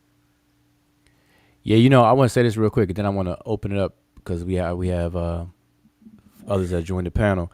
You know, just to add to what you just said, last thing you said, there are people out there that actually believe that things cannot be known, and because it can't be known, therefore the opinion is held at a high value, and an opinion is not much requirement to have an opinion. And so a lot of people function in that frame of mind where they don't think something can be known, and so they just go with the strongest opinion or formulate one of their own, and you know, they exert their own opinion and try to have agency and say, like, well, you know, and so because of that, they look at the experts that actually dig into the work and actually falsify things and come up with these conclusions.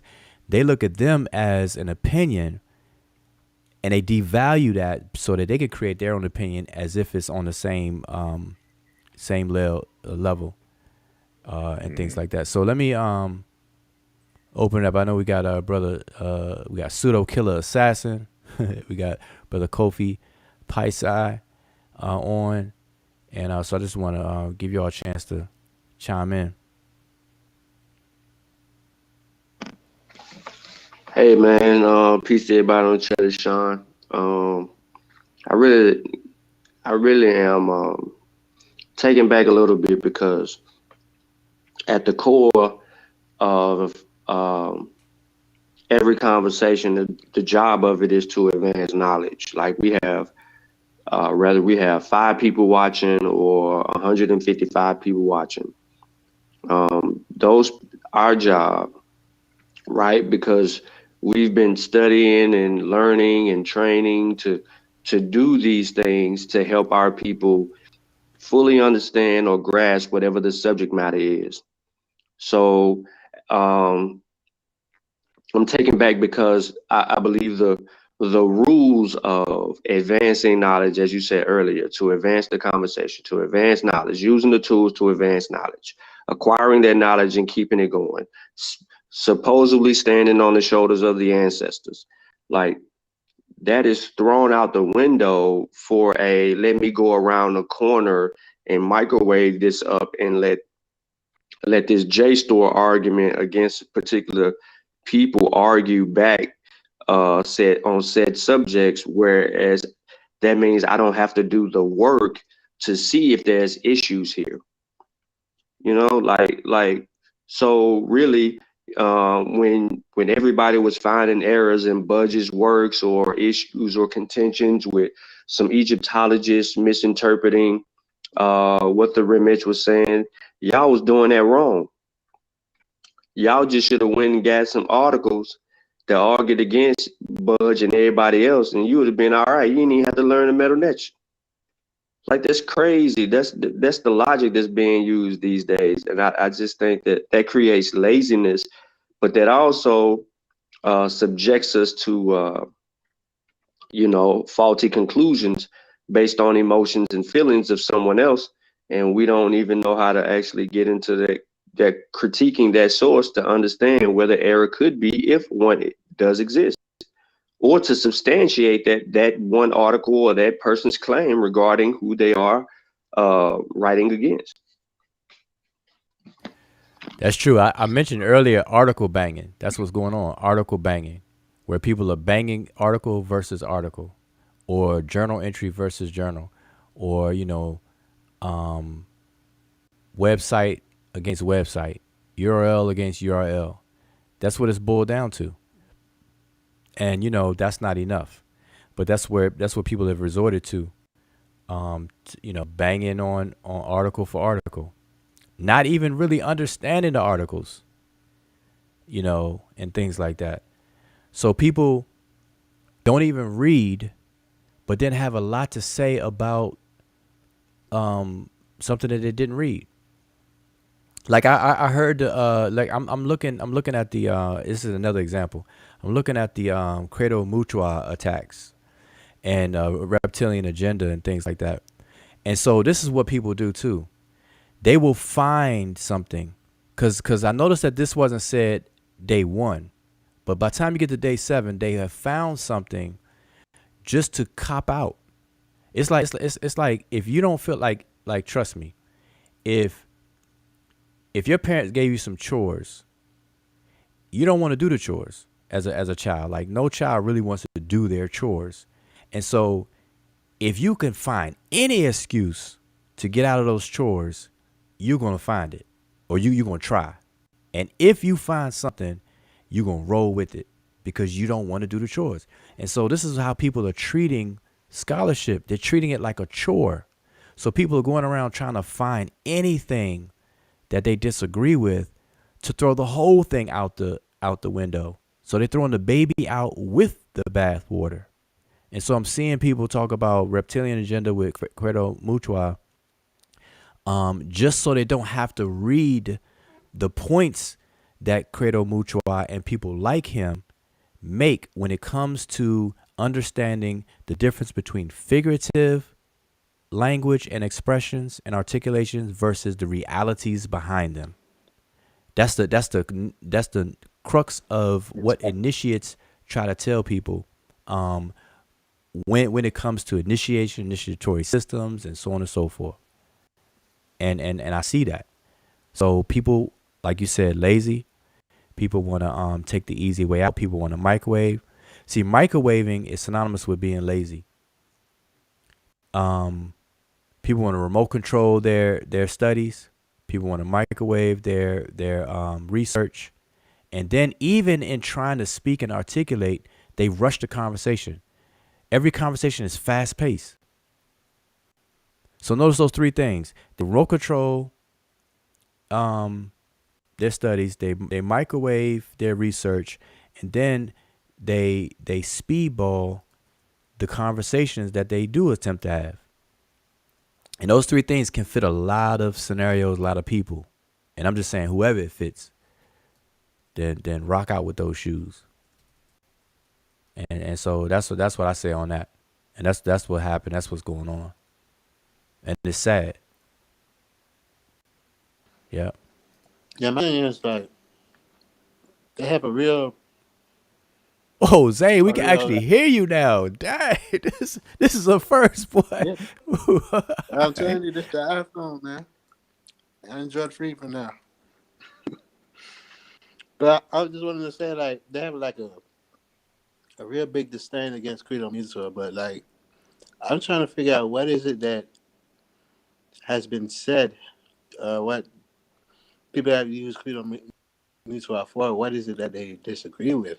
I'm mean, like, but I mean, I know him, like his character or whatever. I get that and I understand all that. I've been knowing about him since like 2013, and I know Yeah, about David it's Icke too. But I'm saying, like, what has he said that that they disagree with? you don't even want to get to analyzing that because it's pretty much what is called an exit strategy. So I guess from the recent conversations is, they've been cornered into a wall where it's been made very clear to them that like we said, people just people have been told they're not qualified, rightfully so they feel cornered, that they can't discuss African cosmologies or cosmogonies. And obviously the points have been made why, and because that's so apparent. So now it's a point of, well, we still want to talk about it, but if we can't talk about it, then we want to kind of like, explain why we are not going to be reading this book or that particular book. So that's pretty much like the exit strategy of actually not reading the books, but still actually discussing, because it's not like they actually say that and then stop discussing the topic, but they say that and discuss the topic. But when you ask them to how they know and did they read the book, then they will give you a reason why they did not read the book, but they can still talk about it. And that's pretty much it. Because if you look at it, even if because Ankh specifically is the one who started saying that, Ankh has been very vigorous at defending, Dr. Ben, when people were saying Dr. Ben was pseudo because maybe one or two things were incorrect. So you didn't see Ankh, employing that same energy and saying, well, we're going to have to throw Dr. Ben's books out and all his information as pseudo because this, and that. But he's, that's being very hypocritical, and to actually do the opposite of what we've seen you do before and actually try to get yourself out of reading books and understanding something, but by actually saying that you watched a video and you didn't like what you saw or you heard on the video, so that's therefore I am not going to read the book. Because actually on Kofi Pasai's show today, he said, I have not read the book. I am not going to read the books because I heard the guy on the video saying this, and that. So, so that's just the exit strategy of, they're not So you qualified want to basically, listen to but they still nobody. want to talk about it. Yeah, they say you don't want to listen to nobody who talk about aliens. But I don't see. I never heard none of y'all talk about it. So I don't really get. Yeah, but Neil. Yeah, we don't talk about aliens over here, but Neil deGrasse Tyson talks about aliens. He mentions aliens, but nobody will say that they're not gonna listen to him, because see, you got to see what people say. And I only brought Neil deGrasse Tyson. Now, he don't advocate aliens, so I don't want to misconstrue. I'm not saying Neil deGrasse Tyson advocates aliens and stuff like that, but he brings it up. He addresses things. But regardless, that's just poor method. You don't do that. You don't do that. People, I mean, you know how many people are, out of 10 things, they could be right about 1 and wrong about 9. And if you went around your research life finding one of the 9 that's wrong, and then you throwing away all of their work, then you're gonna miss the one nugget that's helpful and useful. And so people who really know how to research and study, they don't do things like that. Now if it forms a pattern, you start to set values to who's your go-to people. Obviously, if a person is wrong over and over and over and over again, obviously that forms a pattern. But you can't do that. And a lot of these people just do not study cultural anthropology. The none of it. It's all about the crying out of STEM or science, but really not knowing what science actually is then.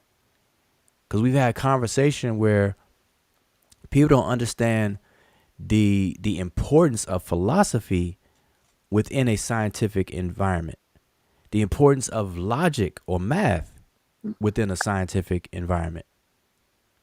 And so they want to throw the baby out the bathwater again and act like and front like it's just about science, not knowing that what goes into the science that people discuss was a whole lot of philosophy and a whole lot of math. The conversation about the Big Bang. Most of the Big Bang theory is not even science. It's logical Porn. deductions. You said what? It's porn. That's what they think. Right. And I asked this blatant, this straight question. I asked the panel, this is a pseudo killers panel, by the way. I asked the panel a question just to see where everybody was. I said, I forgot exactly how I asked it, but I was something along the lines of, and I was showing them the difference between the Big Bang and the Big Bang Theory. And so to illustrate that, I was saying, do you know the Big Bang Theory, which is a list of explanations that have a composite of explanations that really don't speak to the actual Big Bang itself? It talks about the evolution of the universe and not the actual birth of the universe. And both Unc and Corey disagreed with me to say that's what the majority of the information about within the Big Bang framework or the model is really discussing and having conversations about the evolution and not the actual birth itself. And they disagreed. And that is telling, because it lets me know that either they're fronting and don't know much about the Big Bang other than, what you see on YouTube, or there's just some disconnect there. Because, or they could peep where I was going to go with it and didn't want to go there, in terms of the demarcation between what can be scientifically observed and confirmed. And then you go next layer right there, what is hypothesized or what is speculated or what is figured through math. And then beyond that, it is just they don't know. They can't observe and everything breaks down. And it's all just speculation.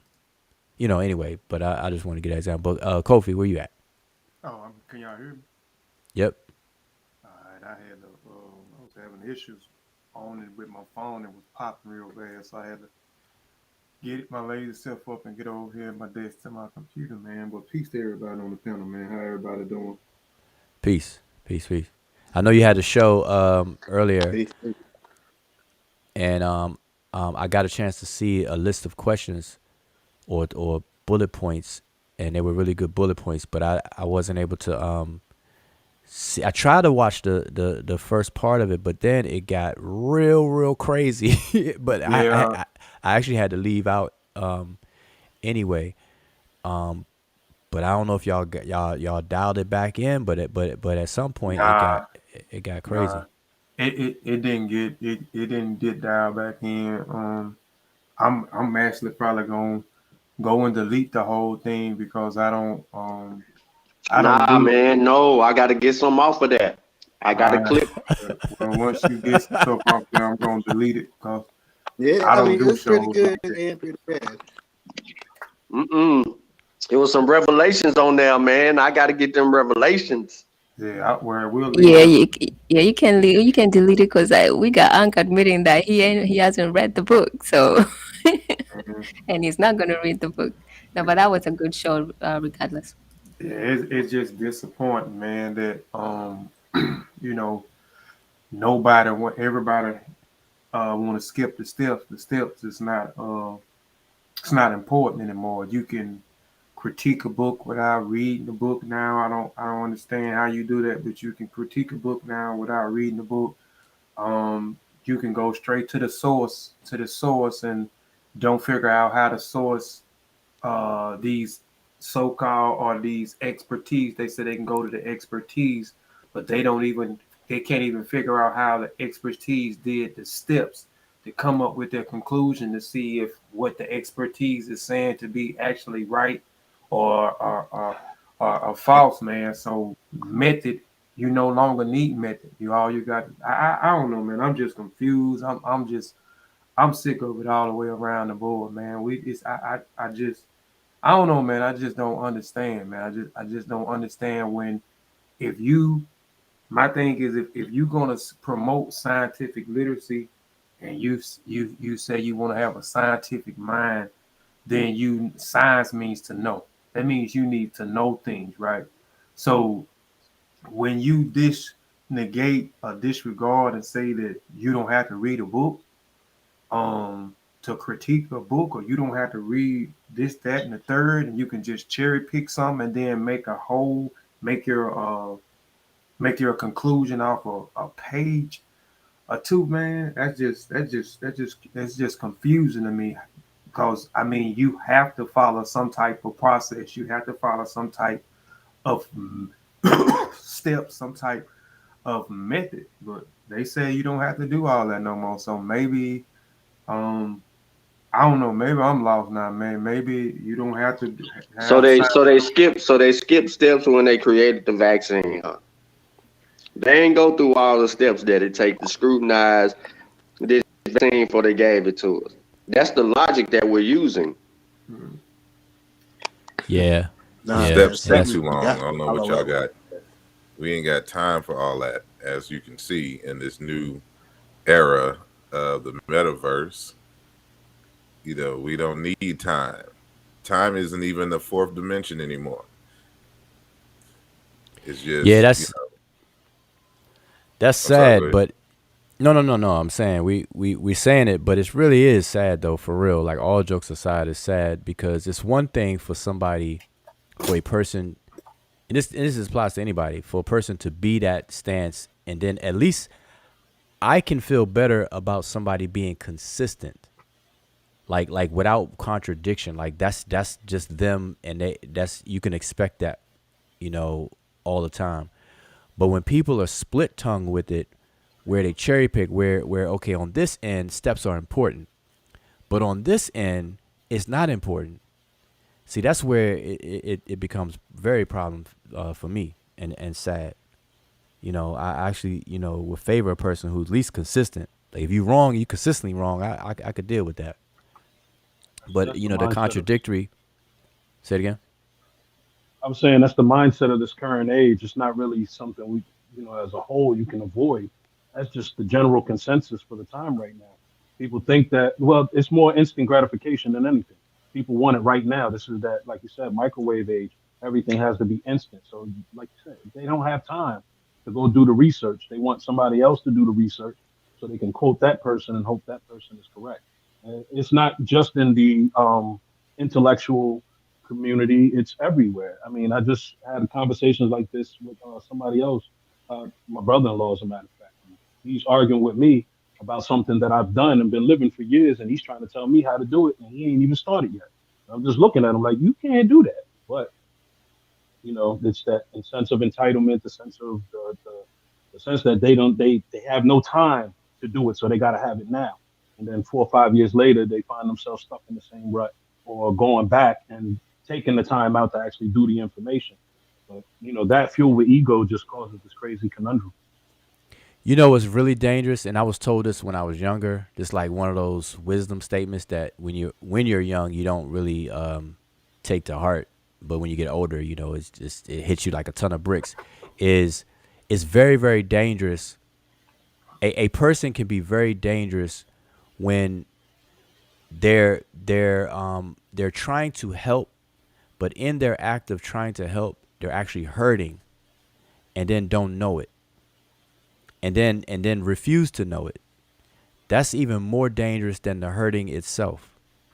And so this is what I see. People are trying to expand, trying to, enlighten the circus community and put them onto science or whatever, but yet they're behaving and doing the things that they're actually speaking of going against.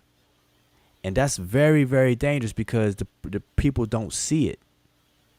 And it's really, really hard to get through to that kind of mentality. It's like that brick wall, type of thing. That's why, I even did a post, remedial and incorrigible.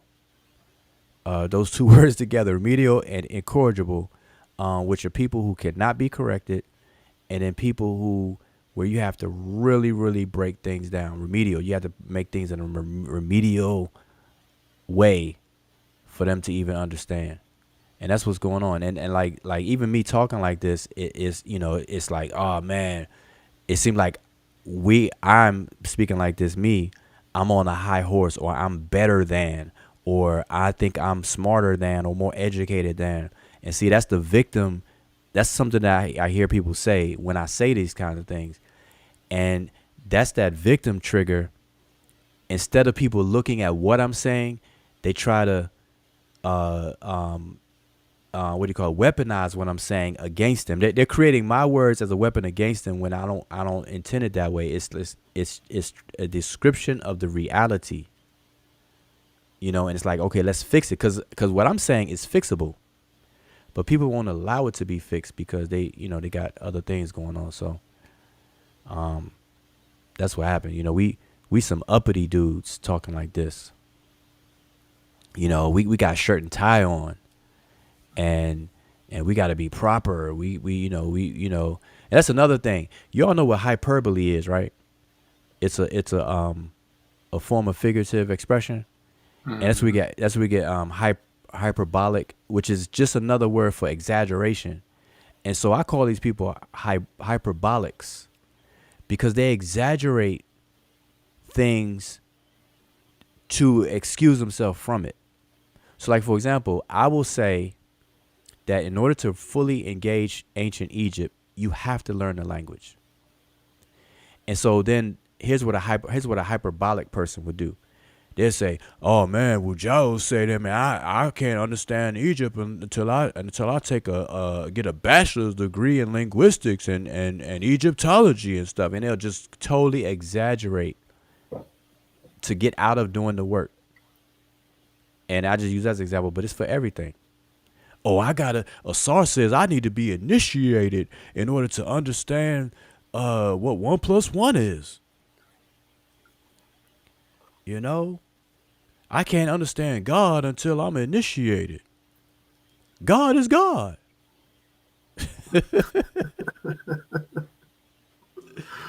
That's what we be hearing. Anyway, what else? What else was going on? I mean, this is about Asar's after show. The Yahweh. But let me say this though, the information you presented though, Asar, is good. I mean, it's good. It's necessary information because, did he break out? Somebody left out. Oh, Kofi having a problem. Nah, I'm here. that's Oh. I mean that's Sean. Oh, Sean roll out.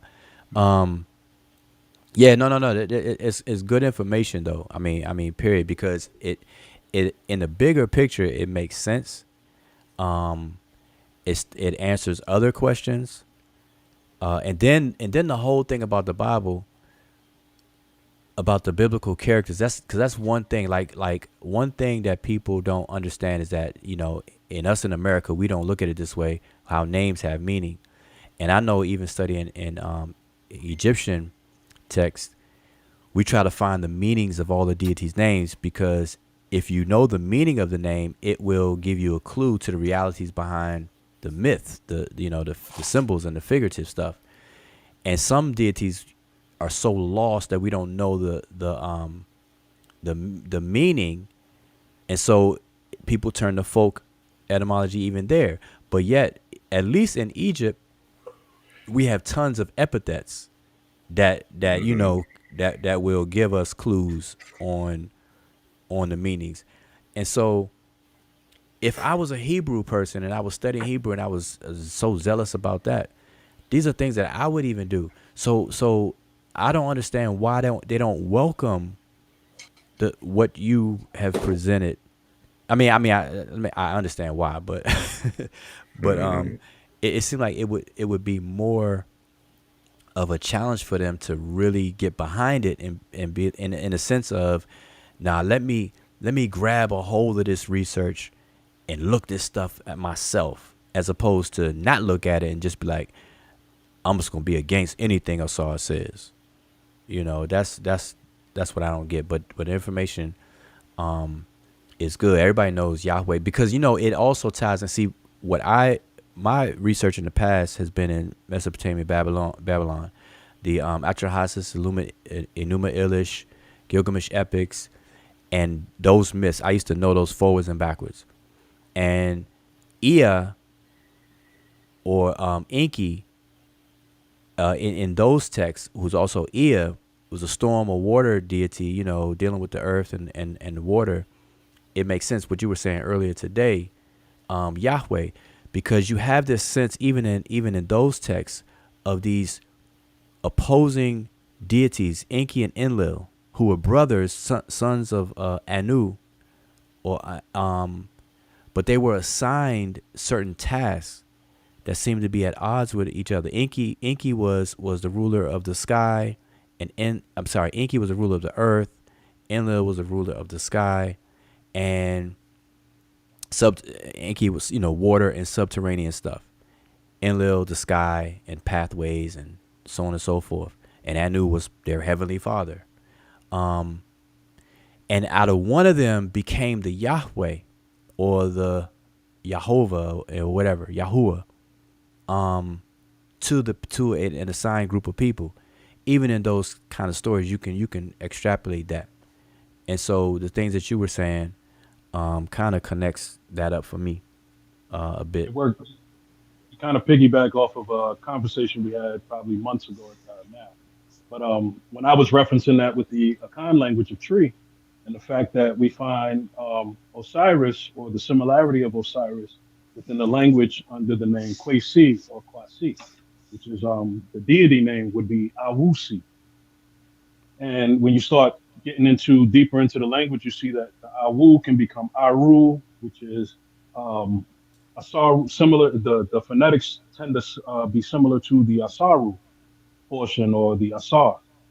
So it's crazy how all these languages tend to have some of the same roots. Even with my name, if you notice my second name, Bonsu. So just for an example, is a biliteral word, and with the bo and the insu. So that word in itself, it means big fish, but it's attributed to meaning whale now. So when we examine the word, we see that it's bo, meaning to create or to destroy, and insu, which is salt waters, referencing oceans. So it's a being that creates or destroys or creates large waves in the ocean. Now, originally, Bo Insu was a northern deity that was worshipped as a sky god. So it's like the similarities are within the various different cultures, within the languages, is just sometimes breaking it down. And then, as we noticed with the, I think he was talking about Cain and the Anakim, how you start to see certain letters get replaced in front of other letters and take that place, but the meanings still tend to be the same. Those are some of the same things that I noticed as well. So I thought that was all, like, even though I didn't catch all of the videos and everything. Yeah, and stuff like that. See, that would be a research project or question, and then you would have to know or utilize the tools that will aid in coming come up with the answers, which is one, historical comparative linguistics, to actually do the work, to sift out those words and things like that, and then you got to get into the culture and what is said about those characters and stuff like that. So now I'm saying that's good, but people don't even want to do none of that. What you just said, they'll stop it with what you said, and then that's it. That's because the bottom line is it's hard work. People don't want to work. That's just really what it boils down to. That's all it boils down to. Once they understand the level of work that it takes, and it's a process. I wasn't always where I'm at now, and it's not to say that where I am is like the pinnacle of anything, but I'm a far cry from where I was back in my Hebrew Israelite days, and so I understand the dissonance of the Hebrew Israelite, because you come to your conclusion first, and then you look for arguments that support your conclusion, and anything that because the faith is a big component of it, and so you are supposed to believe that what's in the Bible is true. And I remember I used to go around arguing with folks that the Bible is flawless, and it is, in of course, the inspired word of God, and everything that comes along with it. So you're just looking for information, and if it doesn't agree with your conclusion, then they're wrong. They don't have the spirit inside of them to be able to see. And I come across that even in when it came to certain African spiritual concepts and sectors. Well, and so me trying to explain a human phenomenon such as paronymy, and because there's a lot in the Ifa tradition that I know where it comes from. It simply became true because, not because a spirit revealed itself and gave us the proper way in which to quote unquote worship and all that, is because these two words sound alike, and they refer to two different things, but they must be connected together. So this is how, because there's a word, for example, Odu, meaning pot, right? And but the markings of the divination process, after you have either dropped the kola nuts or the king or the okpele, that whatever the results are is codified in the markings that we call Odu, which are the actual verses that accompany a particular pattern of the divinatory instruments, right? And so they would try to connect the Odu to these pots, and they created a ritual process where you have to stick a pot in the ground to do all this and this and this, and it's only based upon the fact that there's an Odu meaning pot, and then there's an Odu that means oracular utterance. But there's also another Odu that means kind of like a splendid or light. It's in the word or the name Odumare. There's a variation of that, Edumare. And and so excuse me, there's and there's I think a similar word having to deal with a snake.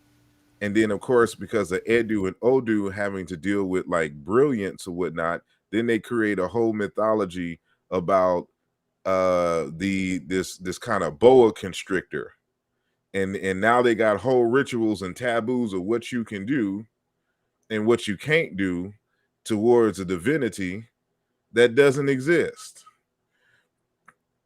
But it's genuinely part of the tradition now, but it was inspired as a result of the misunderstanding of language. And when you try to point this out, even to people in that religious community, there's always backlash. And so I'm used to backlash in everywhere I go. Whether it's academic, spiritual community, conscious community, Hebrew community, I'm always, in a sense, fighting with someone. But there just comes a point where you have to I remember there was this lady, this elder, who was all about, intuition, right? And going with your first mind and all this other kind of stuff. So kind of new age spiritual, but she's also initiated into the Ephod tradition in the same Elay that I was initiated into. And so, she would always tell me that I'm always in my head, that you kind of got to let basically spirit move you. And I'm like, I do when it's inappropriate, but not when it comes time for no major decisions. I'm gonna sit there and hash it out until, and then make a decision. But but she was always one of those individuals who, always talking about, we come here with purpose. Like, that's part of the whole thing, that we have this divine purpose, yada, yada, yada. And so when I would have these conversations, about the historicity, the anthropological aspect of the tradition in which we follow and all this other kind of stuff, they would be resistant to it, because in their mind, rationality and science and doing deep study, that's white folk stuff, and we didn't do any of that. And so then we're right back into the conversation in terms of, you're overthinking and da da da. And it just got to the point one day where I had to tell her, the reason why you won't get it and you can't get it is because your destiny doesn't require you to be rational.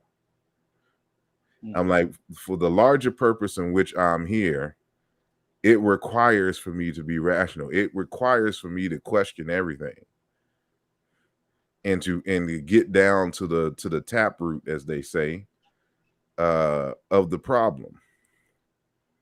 And in order for me to do that, I can't go with what's on my first mind. And so this is how you kind of use the faith that, in back at them. Well, it's not for you to understand. Your destiny doesn't require you to understand science. I realized years ago that some people just take longer to comprehend certain principles and certain concepts than others, because the 2008 mortgage crisis, I was caught up in that. And, we shouldn't have been caught up in it. That was one of the things. But I started doing research on the case, and I took on my own case because lawyers wouldn't take the case. And I ended up stumping. I defeated the case like 3 or 4 times, and they ended up doing some nut stuff. But the wild thing about it was I had sisters in banking, and they were all calling me crazy, didn't know what I was talking about. And about 2 years after that, which was around 2011, still following what's going on with the crisis or whatever. Bo Biden actually copies verbatim out of one of my affidavits, literally copies word for word some of my verbatim out of his affidavits. And that was the lawsuit that he brought against the 5 banks, which ended up being justification for me, because obviously we ended up getting settlements and other things like that. And it validated all of my claims within my affidavits. But it took almost 6-7 years before anybody realized that I was actually on top of everything. But at that moment, like you were saying earlier, I was kind of at the precipice of a situation where people didn't comprehend. So even some of the top lawyers and top judges had no comprehension of what was going on, and the ones who weren't going to say anything. So it took somebody like me, a nobody, figured this mess out, to start ruffling feathers. And after the feathers got ruffled and everything cleared down and the smoke cleared, then I started getting the acknowledgement, oh yeah, you was ahead of your time. You were this, you were that. I was right on time. They just perceived me as being ahead on time. So I just figured out that, some people, you plant the seed and you walk away and see what happens. Let it grow. Well, listen, don't mean to cut this short or anything like that. Abruptly, I just want to at least start the dial down, but it's 2:14 Eastern Standard Time. I don't know what time zone everybody else is on, but I got to go to work at 2:30 in the morning. Are you serious? That's crazy. Nah. Yeah. So I've been working the whole conversation, so you good. Okay. Yeah. So I just want to kind of close out. So again, I just want to kind of repeat something that I took from all of this, not just this, because we could talk about the specifics, but then we'll just be talking about the presentation all over again that you did, Asar. So it's really a bigger thing at play here, even beyond today, which is what we did speak about, which is this whatever you want to call this community. I unapologetically call it a circus community because we got, in a circus you got different. A circus is round by design, and when you're seated in the audience, depending on where you are, you're always watching some kind of action. That's the way the circuses were originally designed, where no matter where you are in under the circus tent, you're being entertained. Simultaneous entertainment. And every now and then they may have a major show where everybody's looking at the same performance or whatever. But a circus in general is simultaneous entertainment. That's why I call this a circus community, because it's a community where we have simultaneous wannabe scholarly platforms or educational institution type platforms, but they're really entertainment. And it's just poorly put together in terms of educational or dealing with pedagogy and things like that. And so this community needs a overhaul, or it needs to be described for what it is and then put in its place, because in and of itself is nothing wrong with having entertainment and the things that we see, but it's the main thing. And that's stagnating our growth in terms of the body of knowledge and the things that we need to be involved with on the world stage. Like we don't stand a chance. There's so many things and projects people are working on other than quote unquote the quote unquote us, that we're so far behind. And I think enabling this kind of behavior, financing this kind of behavior and stuff is just to our own detriment. And so we see use cases like today, like the recent conversations, all across the board. These are use cases. These are like proof. Like science is about empirical data. Well, listen, we got empirical data that's backing. Like we could write a theory now. We should come up with a name. I don't know what name theory, but it needs to be a blank X theory, because we can actually have explanations now through empirical data, like explaining these things. I don't know, the pseudo theory. I don't know what we want to call it, but it could be done. Anyway, something has to be done. So anyway, I hope everybody press on and get something out of it. I hope the paradigm shift. Nothing happens overnight, but hopefully we can get some shifting happening. And there's one of those another wisdom statements that was made when I was younger. I was always told that there's two ways you could put a fire out. One is the most popular way, is with water. But the other way, which is not as popular but just as effective, is to suffocate it. So you could either drown a fire by putting it out, or you could take away its oxygen and the fire will go out.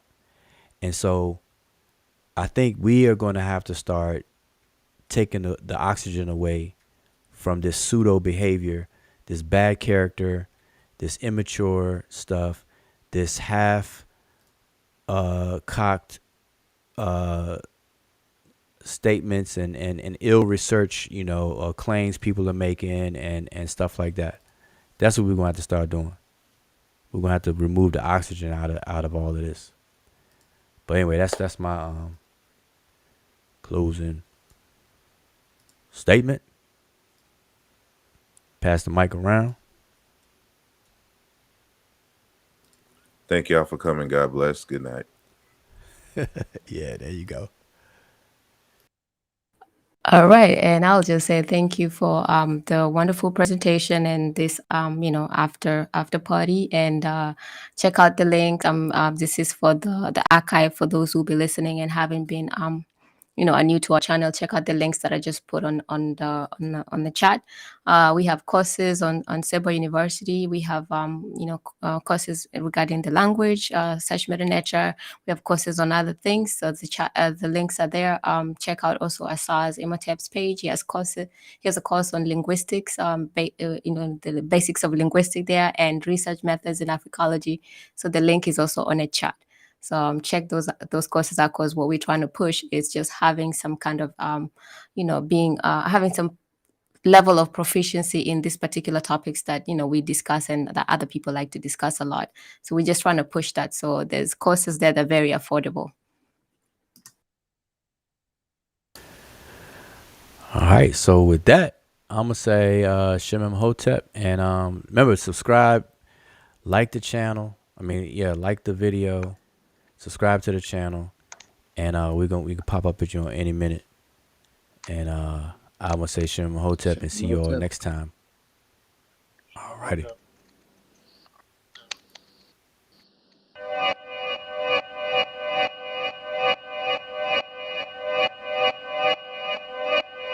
Plato said that when you go to chemistry school, you become more alert.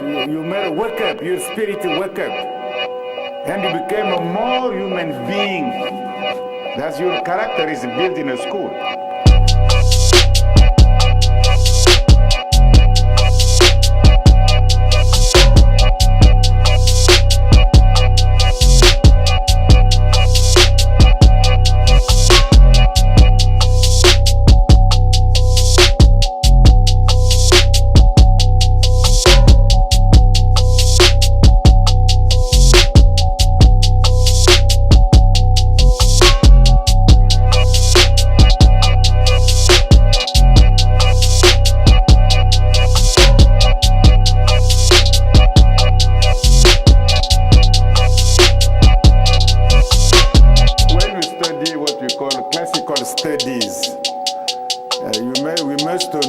Netcher.